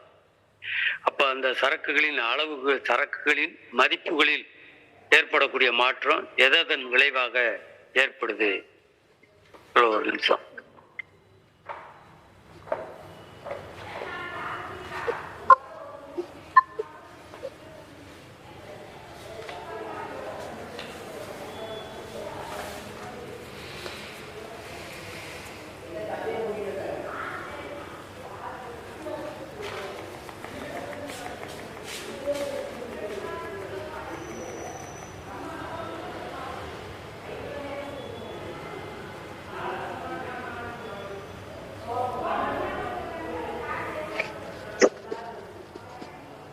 இந்த ஒட்டுமொத்த மதிப்பு, சரக்குகளின் ஒட்டுமொத்த மதிப்பு என்பது என்னென்ன கண்டிஷன்ல மாறும் அப்படின்ற பார்த்தோம் அப்படின்னா, அதனுடைய எண்ணிக்கை அல்லது அளவு குறையும் போது அது வந்து அந்த மதிப்பு என்பது அங்கே வந்து குறையும். ஏன்னா விலைகள் வந்து மாறாத நிலைமையில எண்ணிக்கை குறையும் போது அவற்றின் அளவு என்பது குறையும். அப்போ விலைகள் உயருது அப்படின்னா அதே அளவு எண்ணிக்கையில் மாறாத நிலைமையில் விலைகள் உயருது அப்படின்னா அவற்றின் ஒட்டுமொத்த மதிப்பு என்பது உயரும். இப்போ விலைகள் குறையுது, அவற்றின் எண்ணிக்கை மாறல அப்படின்னா ஒட்டுமொத்த மதிப்பு என்பது அங்கே குறையும். இது ஒரு நிலைமை. அதே நேரத்தில் விலைகள் உயர்வதற்கு ஏற்ற விகிதத்தில் எண்ணிக்கை அளவு என்பது குறைந்தால் அங்கேயும் அந்த ஒட்டுமொத்த மதிப்பு நிலைமை என்பது மாறாது. அதே நேரத்தில் விலைகள் குறையுது, அதற்கு ஏற்ற விகிதத்தில் அந்த சரக்குகளின் ஒட்டுமொத்த அளவு என்பது கூடுது. அப்படி இருக்க நிலைமைகள்லையும் அங்கே இருக்கக்கூடிய ஒட்டுமொத்த மதிப்பு என்பது மாறாது. அப்போ இதுதான் நம்ம பார்க்கக்கூடிய அடிப்படையான அம்சங்களாக இருக்கு. இப்போ நம்ம வைக்கக்கூடிய ஒவ்வொரு காட்சிகள்லையும் வரக்கூடிய விஷயங்கள் என்பது ஒட்டுமொத்த அளவின் அடிப்படையில் மற்ற விஷயங்களை நம்ம பார்க்குறோம். இப்போ ஒட்டுமொத்த அளவுக்குள் இருக்கக்கூடிய ஏற்ற இறக்கங்கள் என்னென்ன காரணி? 2 காரணி. விலைகளுக்கும் அளவுக்கும் இடையில் இருக்கக்கூடிய அந்த மாறுபாடுகள் என்பது அந்த அளவை மாற்றும் என்பதை பார்க்குறோம். இப்போ நம்ம அந்த ஊடகத்தின் அளவு என்பது நேர் விகிதத்தில் இருக்கு. எதோட நேர் விகிதத்தில் இருக்கு? ஒட்டுமொத்த அளவின் நேர் விகிதத்தில் இருக்கு. அப்ப சரக்குகளின் மதிப்பின் ஒட்டுமொத்த அளவு என்பது கூடுனா சுற்றோட்ட ஊடகத்தின் அளவு என்பது கூடும். இப்போ சரக்குகளின் ஒட்டுமொத்த மதிப்பின் அளவு என்பது குறைந்தால் சுற்றோட்ட ஊடகத்தின் அளவு என்பது குறையும். அப்ப இதுல இன்னொரு காரணி வரும். அது என்ன காரணி? சுற்றோட்ட ஊடகத்தின் வேகம். அப்போ அது சுற்றோட்ட ஊடகத்தின் வேகம் அதிகமாயிருச்சு அப்படின்னா சரக்குகளின் மதிப்பின் அளவு அதே அளவுல இருக்கு, சுற்றோட்ட ஊடகத்தின் அளவு என்பது அதே அளவுல இருக்கு. சுற்றோட்ட ஊடகத்தின் வேகம் கூடினால் அங்கே தேவையான சுற்றோட்ட ஊடகத்தின் அளவு என்பது குறையும். அதே நேரத்தில் சுற்றோட்ட ஊடகத்தின் வேகம் என்பது குறைந்தால் இப்போ அங்கே தேவையான சுற்றோட்ட ஊடகத்தின் அளவு என்பது கூடுதலாகும். இப்போ இதுதான் அதில் இருக்கக்கூடிய விதிகள் என்பதை பார்க்குறோம். இப்போ இந்த அடிப்படையில் இந்த சினாரியோக்களை நம்ம பார்க்குறோம். முதல் விஷயம் என்ன பண்ணா, விலைகள் மாறலை, சுற்றோட்டத்தில் இருக்கக்கூடிய சரக்குகளின் எண்ணிக்கை என்பது அதிகரிக்குது. அப்படி அதிகரிச்சா என்ன ஆகும்? ஒட்டுமொத்த மதிப்பின் அளவு என்பது அதிகரிக்கும். அப்ப என்ன ஆகும்? சுற்றோட்ட ஊடகத்தின் அளவு என்பது கூடுதலாகும். அதே நேரத்தில் சுற்றோட்டத்தில் வரக்கூடிய சரக்குகளின் எண்ணிக்கை அதிகமாகல, விலைகளும் மாறல. அப்ப பணத்தின் ஓட்ட வேகம் என்பது குறையுது. இப்ப அந்த கண்டிஷன்ல என்ன ஆகும்? சுற்றோட்ட ஊடகத்தின் அளவு என்பது கூடுதலாகும். அப்போ ஓட்ட வேகம் குறையுது. மற்ற 2 கண்டிஷன்லையும் எந்த மாற்றமும் கிடையாது, ஓட்ட வேகம் மட்டும் குறையுது. அப்போ ஓட்ட வேகம் குறைந்ததன் காரணமாக சுற்றோட்ட ஊடகத்தின் அளவு என்பது கூடுதலாகும். இது ஒரு சினாரியோ. அது ஒண்ணுக்குள் இருக்கக்கூடிய 2 சினாரியோ நம்ம பார்த்தோம். அதே இதை மாத்தி போடுவோம். சரக்குகளின் அளவு அல்லது எண்ணிக்கை என்பது குறையுது, அல்லது அந்த சுற்றோட்டத்தின் ஊடகத்தின் வேகம் என்பது கூடுது. இப்ப 2 கண்டிஷன்லையும் தேவையான சுற்றோட்ட ஊடகத்தின் அளவு என்பது அங்கே குறையும். அதை மறுபடியும் நம்ம எப்படி பார்க்கலாம் அப்படின்னா, சரக்குகளின் எண்ணிக்கை என்பது குறையுது, விலைகளில் மாற்றம் இல்லை. இப்ப என்ன ஆகும்? ஒட்டுமொத்த மதிப்பின் அளவு என்பது குறைகிறது.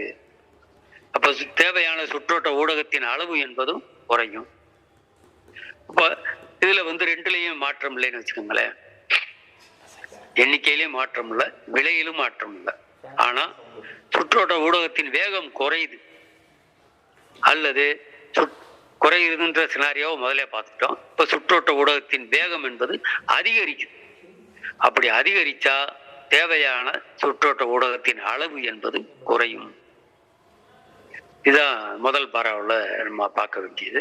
அடுத்து வரக்கூடிய 2வது பரவல்.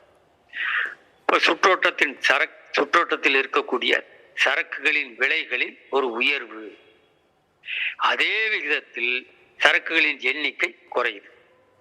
அப்ப என்ன ஆகும்? ரெண்டும் ஒன்றை ஒன்று ஈடுகொட்டி கொள்வதன் காரணமாக அவற்றின் ஒட்டுமொத்த மதிப்பின் அளவு என்பது மாறாத நிலையில இருக்கு. அப்ப அந்த நிலைமையில என்ன ஆகும்? அந்த சுற்றோட்ட ஊடகத்தின் அளவு என்பது மாறாமல் இருக்கும். ஒன்று ரைட். இப்ப சுற்றோட்டத்தில் இருக்கக்கூடிய அடுத்து இன்னொன்று, சுற்றோட்டத்தில் இருக்கக்கூடிய சரக்குகளின் எண்ணிக்கை என்பது மாறல, விலைகளில் மட்டும் ஒரு உயர்வு ஏற்படும். அப்ப அந்த விலைகளின் உயர்வு எந்த விகிதத்தில் ஏற்படுகிறதோ அதே விகிதத்தில் சுற்றோட்ட ஊடகத்தின் வேகம் என்பது கூடுதலானால் என்ன ஆகும்?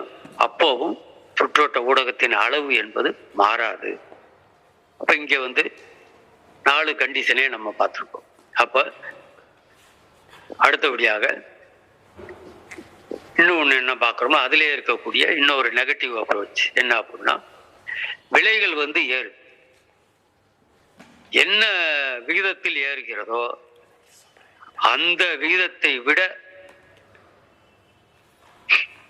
அதிகமாக சரக்குகளின் எண்ணிக்கை குறையுது. அப்ப என்ன ஆகும்? சந்தையில் வரக்கூடிய சரக்குகளின் ஒட்டுமொத்த மதிப்பு என்பது குறையும். அப்படி குறையும் போது சுற்றோட்ட ஊடகத்தின் அளவு என்பதும் குறையும். இப்ப அதே நேரத்துல அந்த அளவு அதே அளவு தேவைப்படணும் அப்படின்னா என்ன நடக்கணும்? நம்ம கெஸ் பண்ணுவோம். இங்க சொல்லல, நம்ம கெஸ் பண்ணுவோம். என்ன நடக்கணும்? சுற்றோட்ட ஊடகத்தின் வேகம் குறையணும். குறைஞ்சிச்சுன்னா எந்த அளவு சுற்றோட்ட ஊடகத்தின் அளவு குறையுதோ அந்த அளவுக்கு அந்த சுற்றோட்ட ஊடகத்தின் வேகம் என்பது குறைந்தால் அங்கே அதே சுற்றோட்ட ஊடகத்தின் அளவு மாறாமல் இருக்கும். இது ஒரு 2வது பாராகிராஃப்ல சொல்லக்கூடிய ஒரு 3 விஷயங்களை நம்ம பார்க்கணும். அடுத்தபடியாக சரக்குகளின் எண்ணிக்கை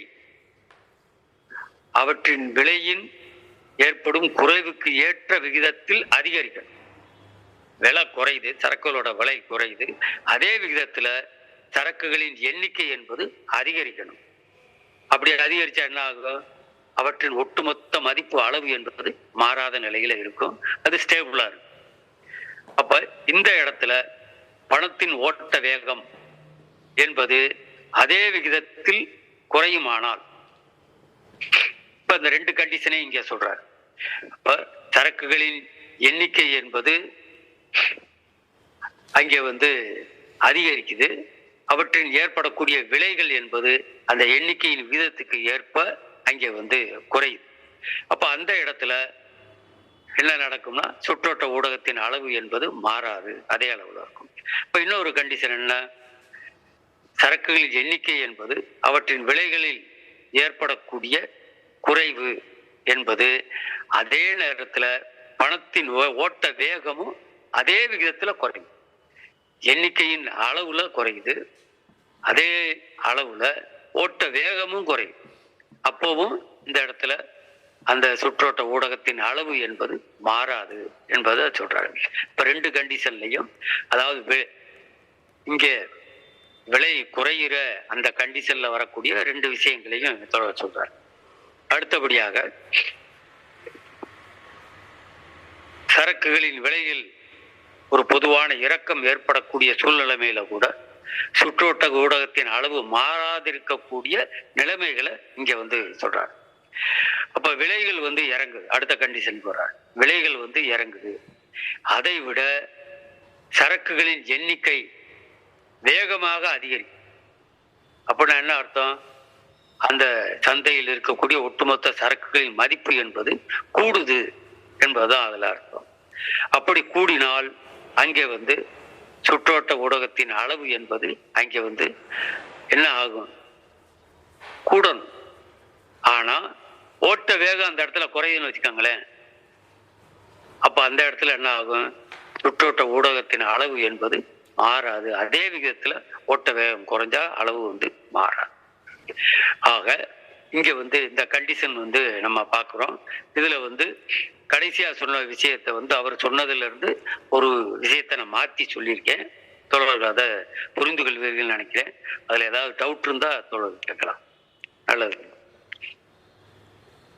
தோழர்களே, இந்த கேள்விகள் கருத்துக்கிட்டு இருக்குங்களா? அடுத்த பற்றி வாசிச்சிடலாங்களா? அடுத்த 2 பற்றி வாசிச்சிருங்க. கார்த்தி தோழர் வாசிச்சிருங்க. 3 அடிக்குறிப்பு இருக்கு.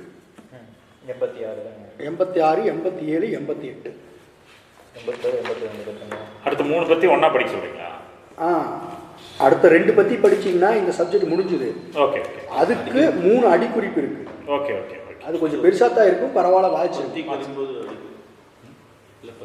வெவ்வேறு காரணிகளை வெவ்வேறு காரணிகள் நீங்கள் அதை படிங்க, அடிக்குறிப்பு நான் படிச்சுக்கிறேன். 2 பரவாயில்ல, அந்த 2 பத்தி மட்டும் வாசிச்சுங்க, அடிக்குறிப்பு நான் படிச்சுக்கிறேன். வெவ்வேறு காரணிகளின் மாறுபாடுகள் ஒன்றை ஒன்று ஈடுகட்டி கொள்ளலாம். அந்நிலையில் இக்காரணிகள் தொடர்ந்து அலைவுறுவதையும் மீறி ஈடேற்றம் செய்ய வேண்டிய விலைகளின் மொத்த தொகையும் சுற்றோட்டத்தில் உள்ள பணத்தின் அளவும் மாறாதிருக்கும்.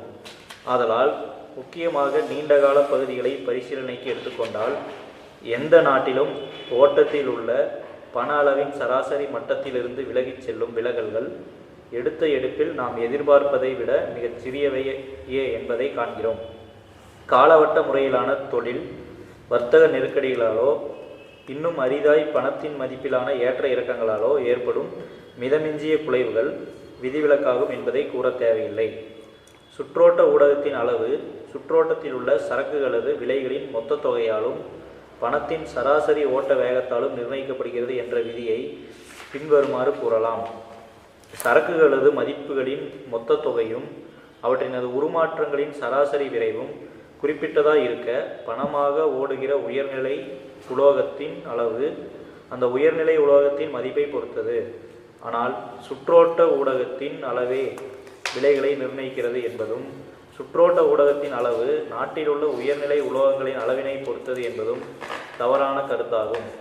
இத்தவறான கருத்தை முதலில் கொண்டிருந்தவர்கள் சரக்குகளும் பணமும் முதலாக சுற்றோட்டத்தில் நுழையும் போது சரக்குகள் விலையின்றியும் பணம் மதிப்பின்றியும் உள்ளன. சுற்றோட்டத்தில் இறங்கியதுமே சரக்குகளது கதம்ப குவியலின் ஓர் ஈவு பகுதி உயர்நிலை உலோகங்களது பெருங்குவியலின் ஒரு ஈவு பகுதிக்கு பதிலாக பரிவர்த்தனை செய்யப்படுகிறது என்ற அபத்தமான அனுமானத்தின் அடிப்படையில் இக்கருத்தை கொண்டிருந்தனர். ஓகே, அந்த 3 அடிக்குறிப்பு வாசிச்சாங்க. அடிக்குறிப்பு 86. ஒரு தேசத்தின் வர்த்தகத்தை நடத்துவதற்கு, அதாவது ஓட்ட வேகத்தில் நிர்ணயிக்கிற விதி அப்படின்னு சொன்னோம்ல, அந்த விதியை சொல்றாரு. ஒரு தேசத்தின் வர்த்தகத்தை நடத்துவதற்கு ஒரு குறிப்பிட்ட அளவிலும் விகிதாச்சாரத்திலும் பணம் தேவை. இதைவிட கூடுதலாகவோ குறைவாகவோ ஆன பணத்தால் அந்த வர்த்தகத்திற்கு கேடு விளை. சிறு சில்லறை வர்த்தகத்தில் வெள்ளி பணத்தை சில்லறை மாற்றுவதற்கும் மிகச்சிறிய வெள்ளிக்காசுகளாலும் கூட சரிகட்ட முடியாத கணக்கீடுகளை நிகழ்த்துவதற்கும் அவசியமான பார்த்திங்குகள் குறிப்பிட்ட விகிதாச்சாரம் இருப்பது போலவே இப்போது வாணிபத்தில் அவசியமான பார்த்திங்குகளின் எண்ணிக்கையின் விகிதாச்சாரம் மக்களின் எண்ணிக்கையிலிருந்து அவர்களது பரிவர்த்தனைகளின் விரைவிலிருந்து பிரதானமாக பணத்தின் மிகச் சிறிய வெள்ளி துண்டுகளின் மதிப்பிலிருந்தும் கணிக்கப்பட வேண்டும் என்பது போலவே நமது வர்த்தகத்தின் அவசியமான பணத்தின், அதாவது தங்கம் வெள்ளி நாணயங்கள் விகிதாச்சாரமும் பரிமாற்றங்களின் விரைவிலிருந்தும் கொடுப்புகளின் பருமனிலிருந்தும் கணிக்கப்பட வேண்டும். வில்லியம் பெட்டி, வரிகள் கொடைகள் பற்றிய வியாசம், லண்டன் 1667, பக்கம் 17. ஹியூமனின் தத்துவத்தை ஜேம்ஸ் ஸ்டூடண்ட் முதலானோரின் தாக்குதலுக்கு எதிராக யங், அரசியல் எண்கணிதம், லண்டன் 1774 என்ற தமது நூலில் பாதுகாத்தார். இந்த நூலில் பக்கம் 112 முதலானவற்றில் விலைகள் பணத்தின் அளவை பொறுத்தவை என்று தலைப்பிட்ட தனி அத்தியாயம் உள்ளது. அரசியல் பொருளாதார விமர்சனத்திற்கு ஒரு பங்களிப்பு, பக்கம் 149 நான் கூறியிருக்கிறேன்.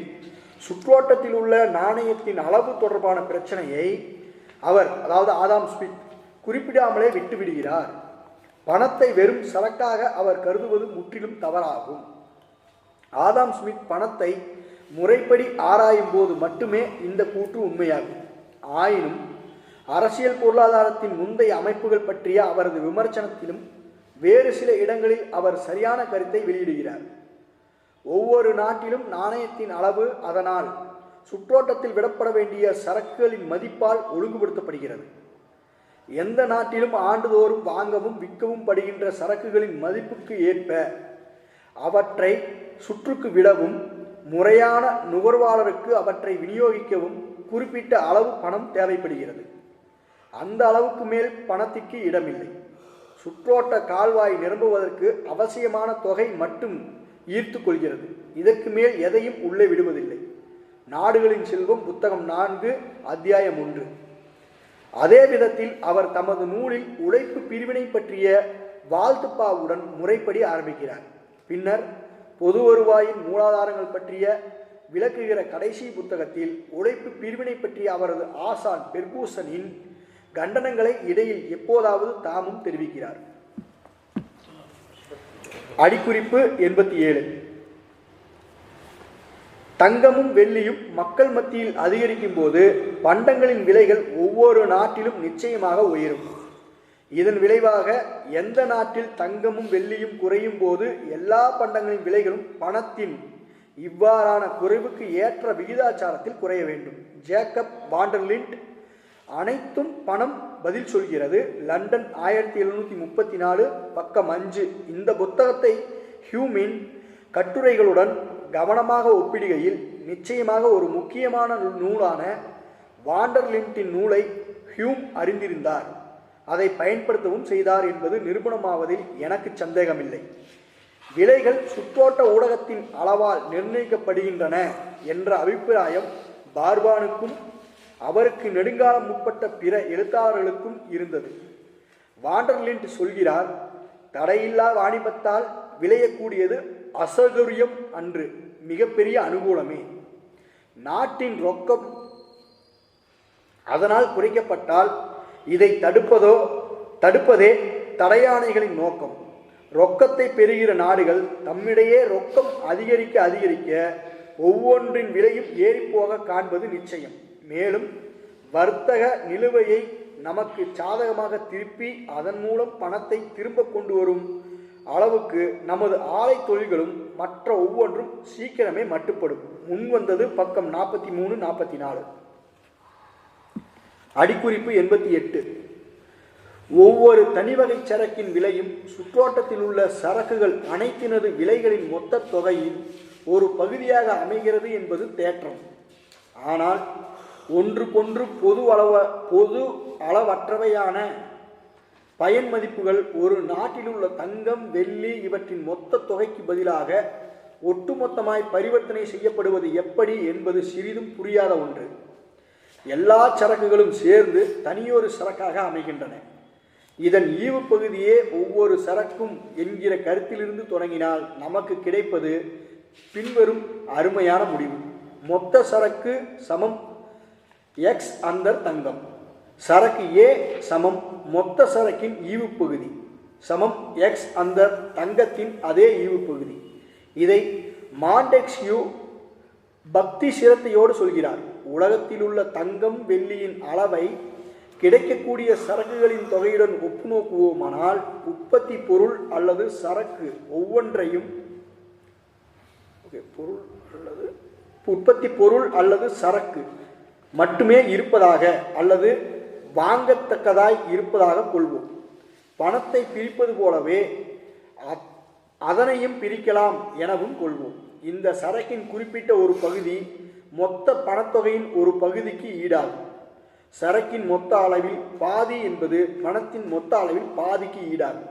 எப்போதுமே பண்டங்களின் விலை நிர்ணயம் அடிப்படையில் பண்டங்களின் மொத்த அளவுக்கும் அவற்றின் சின்னங்களான பணத்தின் மொத்த அளவுக்கும் இடையிலான உறவை பொறுத்தது. மாண்டெஸ்கியூ முன்வந்தது பாகம் 3 பக்கம் 12, 13.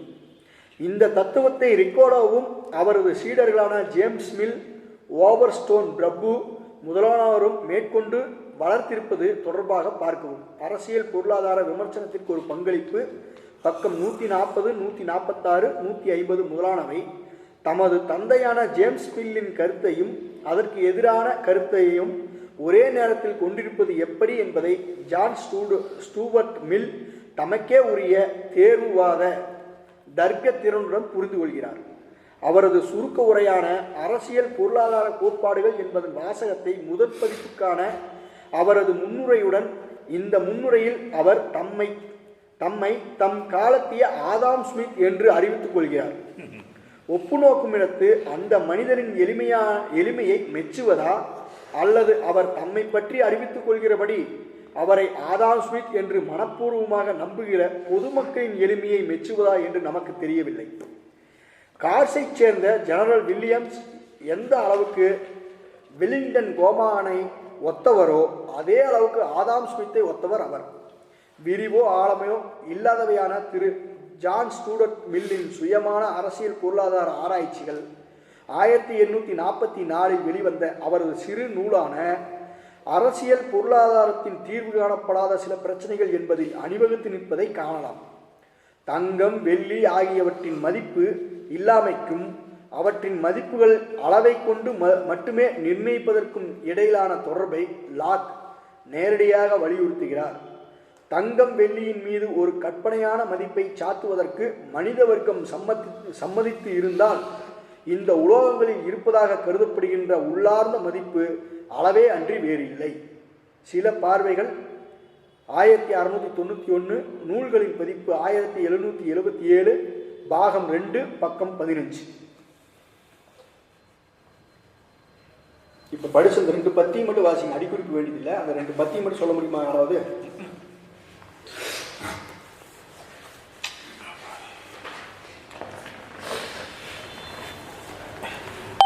இப்போ ஒன்றும் இல்லை தொடர். இப்போ வேறு வேறு காரணியில் மாறுபடுறதை இப்போ 3 படிச்சுட்டு வந்தோம் இல்லையா?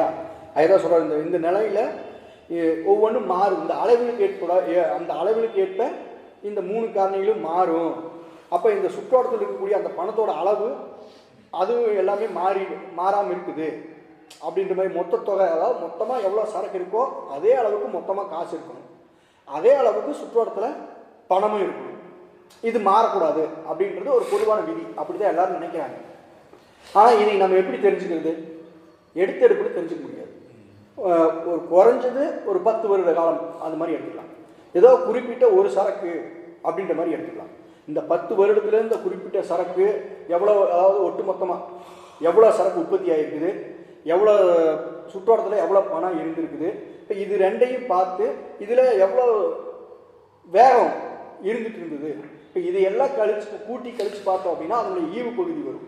எவ்வளோ சுற்றோட்டம் வந்துச்சு அப்படின்றது சுற்றோட்டத்தை வச்சு அதோட ஈவு பகுதி எடுத்து பார்த்தோம் அப்படின்னா எவ்வளோ சரக்கு இருக்குது அப்படின்றத நம்ம புரிஞ்சுக்க முடியும். இதுதான் விதியாக வச்சிருக்கிறாங்க அப்படின்றத பார்க்குறோம். அப்போ இந்த சுற்றோட்டத்தோட ஊடகத்தோட அந்த அளவு, சுற்றோட்டத்தில் சரக்குகளோட விலை, அது மொத்த தொகையால் பணத்தோட சராசரி ஓட்ட வேகத்தாலையும் நிர்ணயிக்கப்படுது அப்படிங்கிறத அந்த பொருளாதார விதியாக எல்லாரும் வச்சிருக்கிறாங்க. அப்படின்னு சரி, அப்படி வச்சிருக்காங்க அப்படின்னா இங்கே என்ன ஆகுது அப்படின்ற என்ன, சரக்குகளோட மதிப்போட மொத்த தொகையும் அதோட உருமாற்றங்கள், அதாவது சரக்கு பணமாக மாறுது, பணம் சரக்காக மாறுது. இந்த உருமாற்றம் சராசரியாக அதே அளவுக்கு வேகமாக இருந்துட்டு இருக்கும்போது பணமாக ஓடுற உயர்நிலை உலோகமாக இருக்கிறது தங்கம் தான். ஆனால் தங்கத்துக்கு மதிப்பு இருக்குது. என்ன எப்படி மதிப்புன்றது நம்ம வாசிப்போம். தங்கத்தை வெட்டி எடுக்கிறதுக்கு எவ்வளோ மனித உழைப்பு செலவு படுத்தோ அதை வச்சு தான் அது மதிப்பு நிர்ணயிக்கிறோம் அப்படின்றது நம்ம படிச்சிருக்கோம். இப்போ அந்த ஊடகத்தோட அளவு இதனால என்ன ஆகுது? இப்போ உயர்நிலை உலோகம் அங்கே வரும்போது அதோட மதிப்பை வச்சுக்கிட்டு தான் சரக்குகளோட மதிப்பு நம்ம தீர்மானிக்கிறோம். ஏன் சரக்கோட மதிப்பு தீர்மானிக்கணும்னா அந்த சரக்கு செலவிடப்பட்ட அத்தியாவசியமான உழைப்பு நேரம், சமூக வழியில் அவசியமான உழைப்பு நேரம் எவ்வளவு செலவிடப்பட்டிருக்குது, அதில் அந்த சரக்குக்குள்ளே எவ்வளோ உழைப்பு சக்தி பொதிஞ்சிருக்குது, உருக்கொண்டிருக்குது அப்படிங்கிறத வச்சு அதுவும் கால மாற்றத்துக்கு ஏற்பட மாறுபடுங்கிறதையும் நம்ம பார்த்துருக்கோம். எப்படி உற்பத்தி திறன் அதிகமாகுது, இல்லை சிதாச நிலை, கால சூழ்நிலை, இதுனா இது எல்லாத்தையும் பொறுத்தும் மாறும். அப்போ அந்த மாறுதலுக்கு ஏற்ப மதிப்பு மாறும், சரக்குக்குள்ளே இருக்கக்கூடிய மதிப்பு மாறும். அப்போ அந்த சரக்குக்குள்ளே இருக்கக்கூடிய மதிப்பு மாறும்போது அதுக்கான தங்க விலையும் மாறும். தங்கத்தோட மதிப்பை வச்சு தானே இந்த விலை நிர்ணயிக்கிறோம், அது மாறும். இப்போ இதையெல்லாம் தான் இங்கே சொல்கிறாரு. அப்படிதான் நான் புரிஞ்சுக்கிறேன். ஓகே ஓகே தோழர்.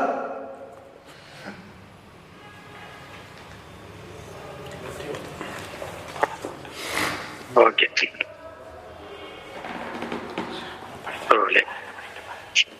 ஒரு மிக நீண்ட அடிக்குறிப்புகள் 3 இருக்கு. 2 பாராகிராஃப்ல 3 அடிக்குறிப்புகள் வருது. அடிக்குறிப்புகளை மட்டும் தனியாக கூட வாசிச்சுருக்கலாம். ஓகே,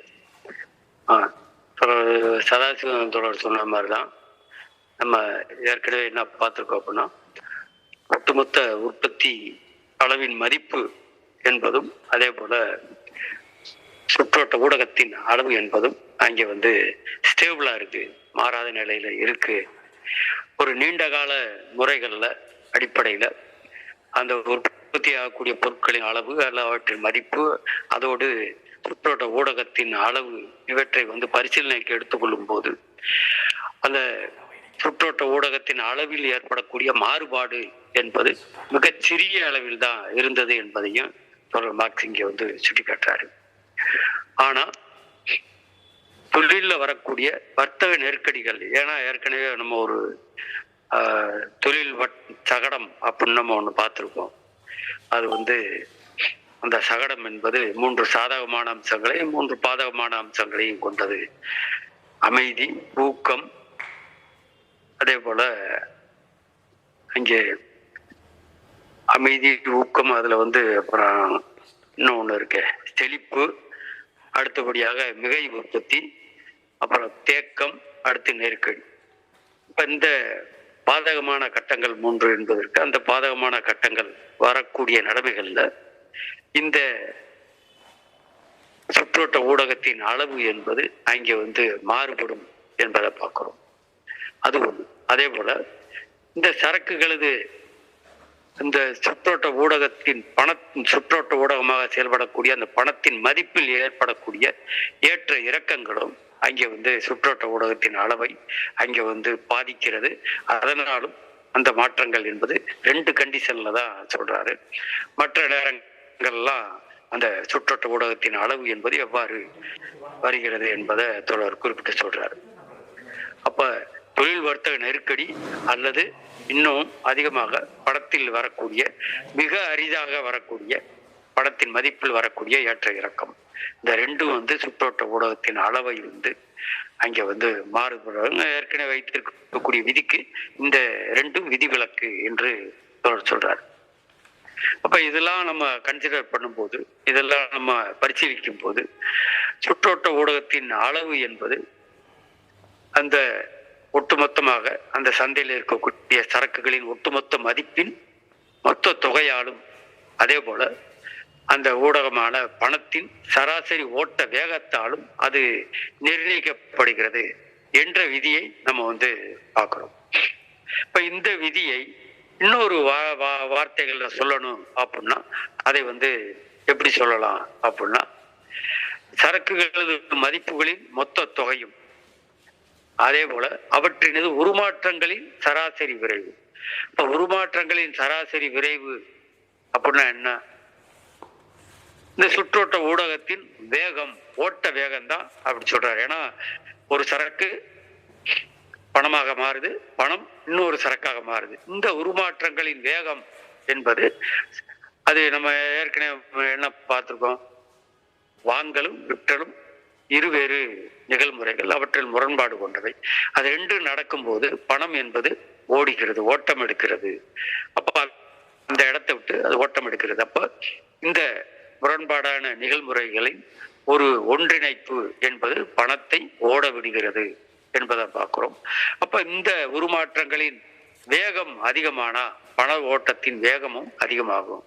அப்ப இந்த பார்க்கக்கூடிய விதிகள்ல இந்த சரக்குகளின் மதிப்புகளின் மொத்த தொகையும் அவற்றினது உருமாற்றங்களின் சராசரி விரைவும் அப்ப குறிப்பிட்ட அளவுல இருக்கும்போது அந்த பணமாக ஓடுகிற உயர்நிலை உலோகம், அதாவது தங்கத்தின் அளவு என்பது அந்த உலோகத்தின் மதிப்பை பொறுத்ததாக மாறுகிறது. அப்ப சுற்றோட்ட ஊடகத்தின் அளவு என்பது அந்த சுற்றோட்ட ஊடகத்தின் மதிப்பை பொறுத்ததாக மாறுகிறது என்பதுதான் அந்த விதியையே வேறு வார்த்தைகள் சொன்னா இப்படி சொல்லலாம் என்பதுதான் மார்க்ஸ் இங்கே குறிப்பிட்டு சொல்றார். ஆனா இந்த பொருளாதார அறிஞர்கள் என்ன சொல்றாங்க அப்படின்னா, நம்ம ஏற்கனவே பார்த்த அடிப்படையில் விலைகளில் ஏற்படக்கூடிய உயர்வு குறைவு என்பது சுற்றோட்ட ஊடகத்தின் அளவை குறைக்கிறது அல்லது கூட்டுகிறது என்பதை நம்ம பார்க்கிறோம். ஆனா இவங்க மறுதலையாக என்ன சொல்றாங்க அப்படின்னா, சுற்றோட்ட ஊடகத்தின் அளவுதான் சரக்குகளின் விலையை தீர்மானிக்குது என்று சொல்றோம். அப்ப அப்ப இது உல்டாவா இருக்கு என்பது தொடர்பாக தவறா கருத்து. கூலி விலை லாபத்துல கூட வெஸ்டர்னுடைய வாதம் என்பது கூலி உயர்ந்தால் அங்கே புழங்கக்கூடிய நாணயங்களின் அளவு என்பது கூடும் அப்படின்னு அவர் சொன்னார். அப்ப அந்த சுற்றோட்ட ஊடகமாக புழங்கக்கூடிய நாணயங்களின் அளவு கூடும்போது சரக்குகளின் விலை கூடும். அப்ப நாணயங்களின் அளவு கூடும்போது சரக்குகளின் விலை கூடும் என்பது வெஸ்டர்ன் அங்கே சொன்னாரான்னு நமக்கு தெரியாது. ஆனா மார்க்ஸும் அந்த இடத்துல சுட்டி காட்டல. ஆனா இங்கே சொல்றாரு. நம்ம அப்படி கூட அதை விலை உயர்வுக்கான காரணமா அவங்க புரிந்து கொள்ற அடிப்படையில நம்ம அதை கூட பார்க்கலாம். ஆனா இங்கே சுற்றோட்ட ஊடகத்தின் அளவு கூடுவதாலோ குறைவதாலோ அது சரக்குகளின் விலைகளில் எந்த மாற்றத்தையும் அது ஏற்படுத்தாது என்பதுதான் நம்ம பார்க்கக்கூடிய ஒரு விஷயமாக இருக்கு என்பதை பார்க்கலாம். அப்ப இந்த தவறான கருத்தை முதல்ல வைத்திருந்தவங்க என்ன சொல்றாங்க அப்படின்னா, முதலில் பணச்சரக்கான தங்கம் சுற்றோட்டத்துக்குள்ள நுழைவதற்கு முன்னால் எந்த மதிப்பும் இல்லாமல் இருந்தது. அதே போல அந்த பணத்துக்காக பரிவர்த்தனை செய்யப்பட்ட சரக்குகள் அவற்றுக்கும் எந்த மதிப்பும் இல்லாமல் இருந்தது என்ற அடிப்படையில் தான் என்பது இருந்தது என்பதை பார்க்கிறார். அப்ப அது ரெண்டும் சந்தைக்குள்ள வந்த பிறகுதான் கொண்டு வரக்கூடிய சரக்குகள் என்பது மதிப்பும், அந்த சரக்குகளின் மதிப்பும், அதே போல பணச்சரக்கு என்ற அந்த தங்கத்தின் மதிப்பும் அந்த சந்தைக்குள்ள வந்த பிறகுதான் அவற்றுக்கு மதிப்பு வந்ததாக அவர்கள் சொல்கிறார்கள் என்பதுதான் இந்த ஒரு தவறான அனுமானத்தின் அடிப்படையில், அதாவது ஒரு அபத்தமான அனுமானத்தின் அடிப்படையில தான் இந்த கருத்து என்பது வளர்ந்திருக்கிறது என்பதை தொடர் சொல்றாரு. அப்ப இங்கே ஒரு சரக்குகளின் விலை என்பது சுற்றோட்ட ஊடகத்தின் அளவால் நிர்ணயம் செய்யப்படலை என்பதை நம்ம பார்க்கிறோம். இப்ப சுற்றோட்ட ஊடகத்தின் அளவு என்பது சரக்குகளின் விலையால் அவை மாற்றம் அடைகிறது என்பதையும் நம்ம பார்த்திருக்கோம். இதுதான் இதுல நம்ம பார்க்க வேண்டிய விஷயம். இதுல அடிக்குறிப்புகளை பொறுத்த வரைக்கும்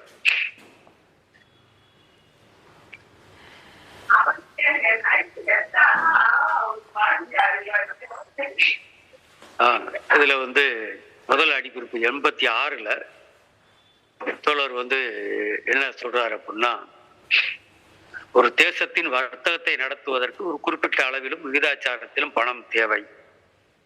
நம்ம ஏற்கனவே பார்த்துக்கோம். இதை விட கூடுதலாகவோ குறைவாகவோ ஆன பணத்தினால் அந்த வர்த்தகத்துக்கு கேடு விளையும். இப்ப சிறு சில்லறை வர்த்தகத்தில் வெள்ளி பணத்தை சில்லறையாக மாற்றுவதற்கும் மிகச்சிறிய வெள்ளி காசுகளாலும் கூட சரி கட்ட முடியாத கணக்கீடுகளை நிகழ்த்துவதற்கும் அவசியமான பார்த்திங்குகள் குறிப்பிட்ட விகித, அதாவது வெள்ளி காசு அதுக்கு ஒரு மதிப்பு இருக்கு. நம்ம பிரிட்டனுடைய நாணய மதிப்பை நம்ம பார்த்தோம்னாலே அது தெரியும். பார்த்திங்குன்றது ஒரு பெண்ணியில் 1/4 பங்கு மதிப்பை கொண்டது. அப்ப ஒரு பெண்ணியை விட குறைவான மதிப்பு கொண்ட நாணயமும் அங்க புழக்கத்தில் இருக்கணும். இப்ப அப்படிப்பட்ட சூழ்நிலைகளை இந்த பார்த்திங்கு என்பது 1/4 பெண்ணி என்ற அடிப்படையில் அது ஒரு நாணயமாக, அது வெண்கல நாணயமாகவோ செம்பு நாணயமாகவோ அங்கு புழக்கத்தில் இருந்தது. ஆனா வெள்ளி நாணயம் என்பது 1 பவுண்டாக இருந்தது. அதற்கு கீழான எடை அளவுல இந்த பார்த்திங்குகள் என்ற அடிப்படையில் அந்த பெண்ணி என்பது அந்த பெண்ணியின் 1/4 பங்காக அந்த பார்த்திங் என்ற நாணயத்தின் அளவீடு என்பது இருந்தது. அதான் இங்க சொல்றாரு. இப்ப இங்க என்ன சொல்றாரு அப்படின்னா, ஒட்டுமொத்த சரக்கு உற்பத்தி என்பதை ஒரே சரக்காக நம்ம கருதணும்னா அங்கே அந்த சரக்கின் ஒட்டுமொத்த மதிப்பு என்பது எக்ஸ் அப்படின்னு வைத்து கொண்டோம்னா அதற்கு ஈடான சுற்றோட்ட ஊடகத்தின் அளவு என்பதும் எக்ஸ் ஆகத்தான் இருக்கணும். அப்ப அந்த சரக்குகள் என்பது ஒட்டுமொத்த சரக்குகளை ஏ அப்படின்னு வைத்துக் கொண்டோமானால் அவற்றின் மதிப்பு என்பது எக்ஸா இருந்துச்சுன்னா சுற்றோட்ட ஊடகத்தின் அளவு என்பது எக்ஸ் மதிப்புல தான் அது புழங்கணும் என்ற அடிப்படையில அவங்க வைக்கிறாங்க. அப்படி வந்துச்சு அப்படின்னா இந்த நம்ம செய்யக்கூடிய உற்பத்தி பொருள் என்பது ஒரு உற்பத்தி பொருள் அல்லது அதனுடைய ஒட்டுமொத்தமான மதிப்பு என்பது அந்த எக்ஸின் ஒட்டுமொத்த எக்ஸின் மதிப்பில் ஒரு பகுதியாக தான் இருக்கும் அப்படின்றதையும் சொல்றாரு.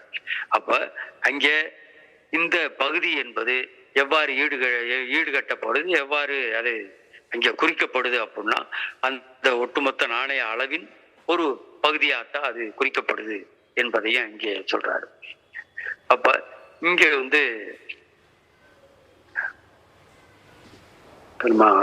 வேற இதுக்கு போயிட்டேன்னு நினைக்கிறேன். 3வது இதுக்கு போயிட்டேன். ஓகே ஓகே, நம்ம 2வது இதுக்கு வந்துருவோம்.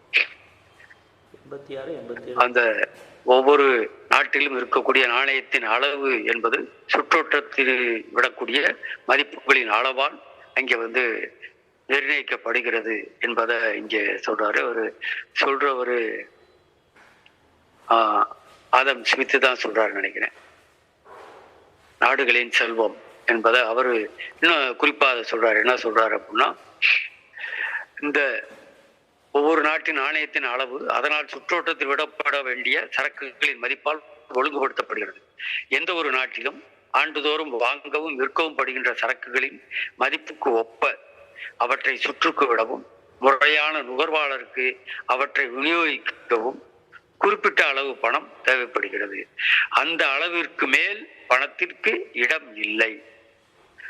சுற்றோட்ட கால்வாய் நிரம்புவதற்கு அவசியமான தொகையை மட்டும் ஈர்த்து கொள்கிறது. அதாவது சுற்றோட்ட கால்வாய் நிரம்புவதற்கு அவசியமான தொகையை மட்டும் ஈர்த்து கொள்கிறது. இதற்கு மேல் எதையும் உள்ளே விடுவதில்லை. இதுதான் அந்த சுற்றோட்ட ஊடகத்தின் அளவு பற்றி அந்த ஆதாம் ஸ்மித் சொல்லி இருக்கக்கூடிய அந்த விஷயம். அந்த உழைப்பு பிரிவினை பற்றி அந்த விஷயத்தை நம்ம பின்னால் பார்க்கலாம். இப்ப அதுல தேவையில்லை என்பதான் பார்க்கிறோம். அடுத்த அடிக்குறிப்பு என்பது அது நம்ம ஏற்கனவே சொன்னதுதான். இந்த ஜேக்கப் வாண்டர்லின் என்றவர் ஏற்கனவே ஒருத்தர் சொன்னார் பாருங்க, தங்கத்தின் மதிப்பு உண்மையிலேயே அவற்றின் மதிப்புக்கு ஏற்ப அது இருக்கிறதா என்பதை ஒரு கேள்வி ஒருத்தர் கேட்டாதான் நம்ம ஏற்கனவே படிச்சிருப்போம். அந்த ஜேக்கப் இவர் தானான்ற ஒரு சந்தேகம் வருது. அவராக கொடுத்து இருக்கலாம். அந்த ஜேக்கப் வாண்டர்லின் அவர் என்ன சொல்றாரு அப்படின்னா, பணம் என்பது அதாவது தங்கமும் வெள்ளியும் மக்கள் மத்தியில் அதிகரிக்கும் போது சரக்குகளின் விலை என்பது உயர்கிறது, நிச்சயமாக உயரும்னு அவர் சொல்றார். அதன் விளைவாக எந்த நாட்டில் தங்கமும் வெள்ளியும் அளவு குறைகிறதோ அங்கு சரக்குகளின் விலை குறையும். அப்ப அந்த விகிதாச்சாரத்தில் அந்த விலையும் குறைய வேண்டும் என்பதுதான் அந்த ஜேக்கப் வாண்டர்லின் சொல்றது. நம்ம ஏற்கனவே என்ன பார்த்திருக்கோம், சுற்றோட்ட ஊடகத்தின் அளவு என்பது சரக்குகளின் விலையை மாற்றத்தின் விளைவாக சுற்றோட்ட ஊடகத்தின் அளவில் அது ஒரு பாதிப்பை ஏற்படுத்துகிற விளைவை ஏற்படுத்துகிறத பார்த்துக்கோம். இவர் உல்டாவா சொல்றார். இப்ப அது மட்டும் இல்ல, அவர் இன்னொன்னு சொல்றார். தடையில்லா வாணிபம் என்பது அதில் விளையக்கூடிய விஷயம் என்ன. இப்போ என்ன பார்க்குறோம் அப்படின்னா, ஒரு நாட்டில் அதாவது பிரிட்டன்ல கூட அந்த தானிய சட்டங்கள் என்பதை நீக்கணும் அப்படின்னு அவங்க போராடினாங்க. முதலாளிமார்கள் போராடினாங்க. ஏன் போராடினாங்க? அங்க விலை என்பது கூடுதலாக இருக்கு என்பது காரணத்தினால அவங்க போராடினாங்க. இப்போ ஒரு சரக்கு தானியம் என்பது அமெரிக்காவில இறக்குமதி ஆகும். அப்ப இறக்குமதி ஆச்சுன்னா என்ன ஆகும்? இங்கு இருக்கக்கூடிய பணம் என்பது அமெரிக்காவுக்கு போகும். அப்ப இன்னொரு நாட்டுக்கின் சரக்கு நமது நாட்டுக்குள் இறக்குமதி ஆச்சுன்னா இங்க இருக்க பணம் அந்நிய நாட்டுக்கு போகும். இதே ரூபாயா போகுமா பவுனா போகுமான்றதெல்லாம் கேள்வி இல்லை. அது தங்கமா கூட போகும். அவங்களுடைய நோக்கம் என்ன? எவ்வளவு தங்கம் வெள்ளியை நம்ம நாட்டுக்குள் கொண்டு வர முடியுமோ அவ்வளவு கொண்டு வரணும் என்பதுதான் அவங்களுடைய நோக்கம். அது ஒரு நோக்கம். ஆனா இங்கே என்ன சொல்றாங்க அப்படின்னா, தங்கம் வெள்ளியின் அளவு கூடுதலா இருந்துச்சுன்னா இங்கு விலைவாசி உயரும். அப்ப அந்நிய சரக்கு இறக்குமதி ஆகும் போது இந்த தங்கம் வெள்ளி அங்க போயிருது. அப்ப இங்க விலைவாசி குறையும். இது ஒரு அவங்களுடைய ஒரு மதிப்பீடு. அப்ப இந்த பணம் இன்னொரு நாட்டுக்கு போகும்போது அந்த நாட்டுக்குள்ள விலைவாசி ஏறும். இவங்க எப்படிலாம் யோசிக்கிறாங்கன்னு பாருங்களேன். அந்த நாட்டுக்குள்ள விலைவாசி ஏறும். அப்ப அங்கே விலைவாசி ஏறும்போது நம்ம நாட்டு சரக்கு விலை குறைவா இருக்கும். அப்ப இந்த சரக்கு அங்கே போகும். போய் மறுபடியும் தங்க வெள்ளியை நம்ம கொண்டு வந்துருவோம். எப்படிலாம் சுத்தி சுத்தி அவங்க யோசிக்கிறாங்கன்றத நம்ம பார்த்துக்கலாம். அப்ப இப்படிப்பட்ட நிலுவையை, வர்த்தக நிலுவையை நமக்கு சாதகமாக திருப்பி அதன் மூலம் பணத்தை திரும்ப கொண்டு வரும் அளவுக்கு நமது ஆலை தொழில்களும் மற்ற ஒன்றொன்றும் சீக்கிரமே மட்டுப்படும் அப்படின்னு அவரு சொல்றாரு. அவர் சொல்றவர் யாரு? வாண்டர்லிண்ட் தான் சொல்றாரு நினைக்கிறேன். பார்பான். ஆமா, பார்பான் வாண்டர்லிண்ட் தான் சொல்றாரு. வாண்டர்லிண்ட் தான் சொல்றாரு. அவர் தான் இந்த தத்துவத்தை வச்சிருக்கவர். அப்ப நாம வந்திருக்கக்கூடிய மதிப்பீடுகளுக்கும் அந்த கணக்கீடுகளுக்கும் அந்த அனுமானத்துக்கும் மாறாக தலைகீழ வாண்டர்லிண்ட் கருத்து என்பது இருக்கு என்பதை தான் நம்ம அந்த 2வது அடிக்குறிப்பு என்பது சொல்லுது என்பதை பார்க்கலாம். அடுத்து 3வது அடிக்குறிப்பை பொறுத்த வரைக்கும் நம்ம ஏற்கனவே பார்த்திருக்கோம். ஒவ்வொரு தனி வகை சரக்கின் விலையும் சுற்றோட்டத்தில் உள்ள சரக்குகள் அனைத்தின் மொத்த விலையினது ஒரு பகுதியாக அமைகிறது என்பதை அந்த பார்த்திருக்கோம். அதுதான் அதுல இருக்கக்கூடிய ஒரு தேற்றமாகவும் இருக்கு. அப்ப பொது அளவற்ற மதிப்புகளாக இந்த சரக்குகளின் மதிப்புகள் என்பது இருக்கு. பொது அளவற்ற பயன் மதிப்புகளாகவும் இந்த பயன் மதிப்புகள் என்பது இருக்கு. சரக்குகளுடைய பயன் மதிப்புகள் என்பதும் பொது அளவற்றவை. ஒன்று கிலோ கணக்கில் இருக்கு, ஒன்று லிட்டர் கணக்கில் இருக்கு, ஒன்று நீள கணக்கில் இருக்கு, ஒன்று அகல கணக்கில் இருக்கு. இப்படிலாம் இருக்கு. நீட்டல் அளவை, வகுத்தல் அளவை, முகத்தல் அளவை, இப்படிலாம் பல்வேறு இதில் இருக்கு. ஆனாலும் இந்த சுற்றோட்ட ஊடகத்தின் மதிப்பு என்ற விஷயத்துக்கு இதெல்லாம் எப்படி ஒத்து வருது என்ற கேள்வியை இங்க எழுப்புறோம். அப்ப எழுப்புனா நம்ம எங்க பாக்குறோம் அப்படின்னா, ஒரு புதுமைப்படுத்துவது அப்படின்ற அடிப்படையில இங்க ஒட்டுமொத்த சரக்குகளின் ஒட்டுமொத்த மதிப்பு என்பது எக்ஸ். அந்த எக்ஸ் சரக்கு என்பது அந்த எக்ஸ் அந்த தங்கத்து மதிப்புக்கு சமம். சரக்கு ஏ என்பது ஒட்டுமொத்த சரக்குகளின் அந்த மதிப்பாக நம்ம பார்க்கிறோம். அப்ப அந்த ஏயின் ஈவு பகுதியாக நம்ம ஒரு சரக்கை வச்சிருக்கோம். அப்ப அந்த சரக்கின் மதிப்பு என்ன அப்படின்னு பார்த்தா ஒட்டுமொத்த எக்ஸ் அந்த மதிப்பின் ஒரு ஈவு பகுதியாக தான் அது இருக்கு என்பதையும் நம்ம பார்க்கலாம். இப்ப இந்த அடிப்படையில மாண்டெஸ்கியூ என்றவர் என்ன சொல்றாரு அப்படின்னா, உலகத்தில் இருக்கக்கூடிய தங்கம் வெள்ளியின் அளவை கிடைக்கக்கூடிய சரக்குகளின் தொகையோடு நம்ம ஒத்து பார்த்தோம்னா, ஒப்பு நோக்குவோமானால் உற்பத்தி பொருள் அல்லது சரக்கு ஒவ்வொன்றையும் தனியாக எடுத்து மொத்தத்தில் ஒரே ஒரு உற்பத்தி பொருள் அல்லது ஒரே ஒரு சரக்கு மட்டும் இருப்பதாக அல்லது வாங்கத்தக்கதாக இருப்பதாக கொள்வோம். ஒரு பொதுமைப்படுத்துறார். பணத்தை பிரிப்பது போலவே அந்த சரக்குகளின் மதிப்பையும் நம்ம பிரிக்க முடியும், சரக்குகளையும் பிரிக்க முடியும் என்று நம்ம வைத்துக் கொண்டோமானால் ஒரு சரக்கின் குறிப்பிட்ட பகுதி என்பது ஒட்டுமொத்த பணத்தின் ஒரு பகுதியாக இருக்கும். இப்ப சரக்கின் மொத்த அளவுல பாதி என்பது பணத்தின் மொத்த அளவுல பாதிக்கு சமமாகும். அப்ப அனைத்து சரக்குகளையும் ஒட்டுமொத்தமாக ஒரே சரக்காக மாத்துறாரு. அதே நேரத்துல ஒட்டுமொத்த பணம் என்பது ஒரே பணமாக இருக்கு. அப்ப இதை ஒரு பகுதியின் மதிப்பு என்பது அதே விதத்தில் இருக்கக்கூடிய இன்னொரு பகுதி பணத்தின் மதிப்புக்கு சமமாக இருக்கு என்பதையும் இங்கே சொல்றாரு. அப்ப இந்த இதுல என்ன ஒரு இதுக்கு வர்றாரு அப்படின்னா, பண்டங்களின் மொத்த அளவுக்கும் அவற்றின் சின்னங்களான பணத்தின் மொத்த அளவுக்கும் இடையிலான அந்த உறவை பொறுத்ததுதான் அந்த பண்டங்களின் விலை நிர்ணயம் என்று சொல்றாரு. அப்ப இங்க டேவிட் ரிக்கார்டோவும் இந்த விஷயங்களை கூடுதலாக வளர்த்து சென்று கொண்டு போறார் என்பதையும் தொடர் இங்கே சொல்றாரு. ஆனா ஜேம்ஸ் ஸ்டூவர்ட் மில் அல்லது John Stuart Mill, James Stuart மில்ன்றவர் ஓரளவு விஞ்ஞான ரீதியான கணிப்புகளை கொடுத்தவர். அவரோட மகன் ஜான் ஸ்டூவர்ட் மில்லுன்றது ஒரு கொச்சை பொருளாதாரவாதி. அவர் என்ன சொல்றாருன்னா, அவருடைய கோட்பாடுகள்ல சொல்றது வந்து இதற்கு மாறாக, அப்பா சொல்றதை விட மாறாகத்தான் அவர் சொல்றாரு என்பதையும் தோழர் மார்க்ஸ் இங்கே குறிப்பிடுறாரு. அவர் நான் தான் ஆடம் ஸ்மித், இந்த காலத்தின் ஆடம் ஸ்மித் நான் தான் அப்படின்னு அவர் சொல்றாரு. இப்போ படோடமான ஒரு பேர்வழி, ஆர்ப்பாட்டமான ஒரு பேர்வழி, கூடுதலாக அவர் வந்து ஒரு இராணுவ தளபதிக்கும் அந்த நாட்டின் ராஜாவுக்கும் இடையில என்ன உறவோ அதுதான் இங்கே ஆடம் ஸ்மித்துக்கும் இவருக்கும் இருக்கக்கூடிய ஒப்பீடாக இருக்கும் என்பதையும் தோழர் மார்க்ஸ் அவர் வந்து கிண்டல் பண்றாரு என்பதுதான் நம்ம பார்க்கிறோம். இப்ப இந்த அடிப்படையில் நம்ம இந்த விஷயங்களை பார்க்கணும். இந்த மூன்றாவது அந்த அடிக்குறிப்பை வந்து தோழர்கள் மறுபடியும் அதை ஒரு முறை படிக்கணும் என்பதுதான் சொல்லிக்கொள்ள வேண்டியது. மற்றபடி இதுல ஏதாவது டவுட் இருந்துச்சுன்னா தோழர்கள் கேட்கலாம். கேள்விகள் கருத்துக்கள் ஏதாவது இருக்குங்களா? சரி, ஓகே.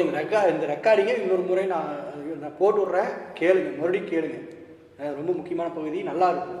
ஆனால் புரிஞ்சுட்டிங்கன்னா ரொம்ப அது எப்படி சொல்கிறது, நல்லா இருக்கும். ஓகே தோழர், இன்றைய அமர்வு இதோடு முடிச்சுக்கலாம் தோழர். ஓகே, நன்றி தோழர்களே.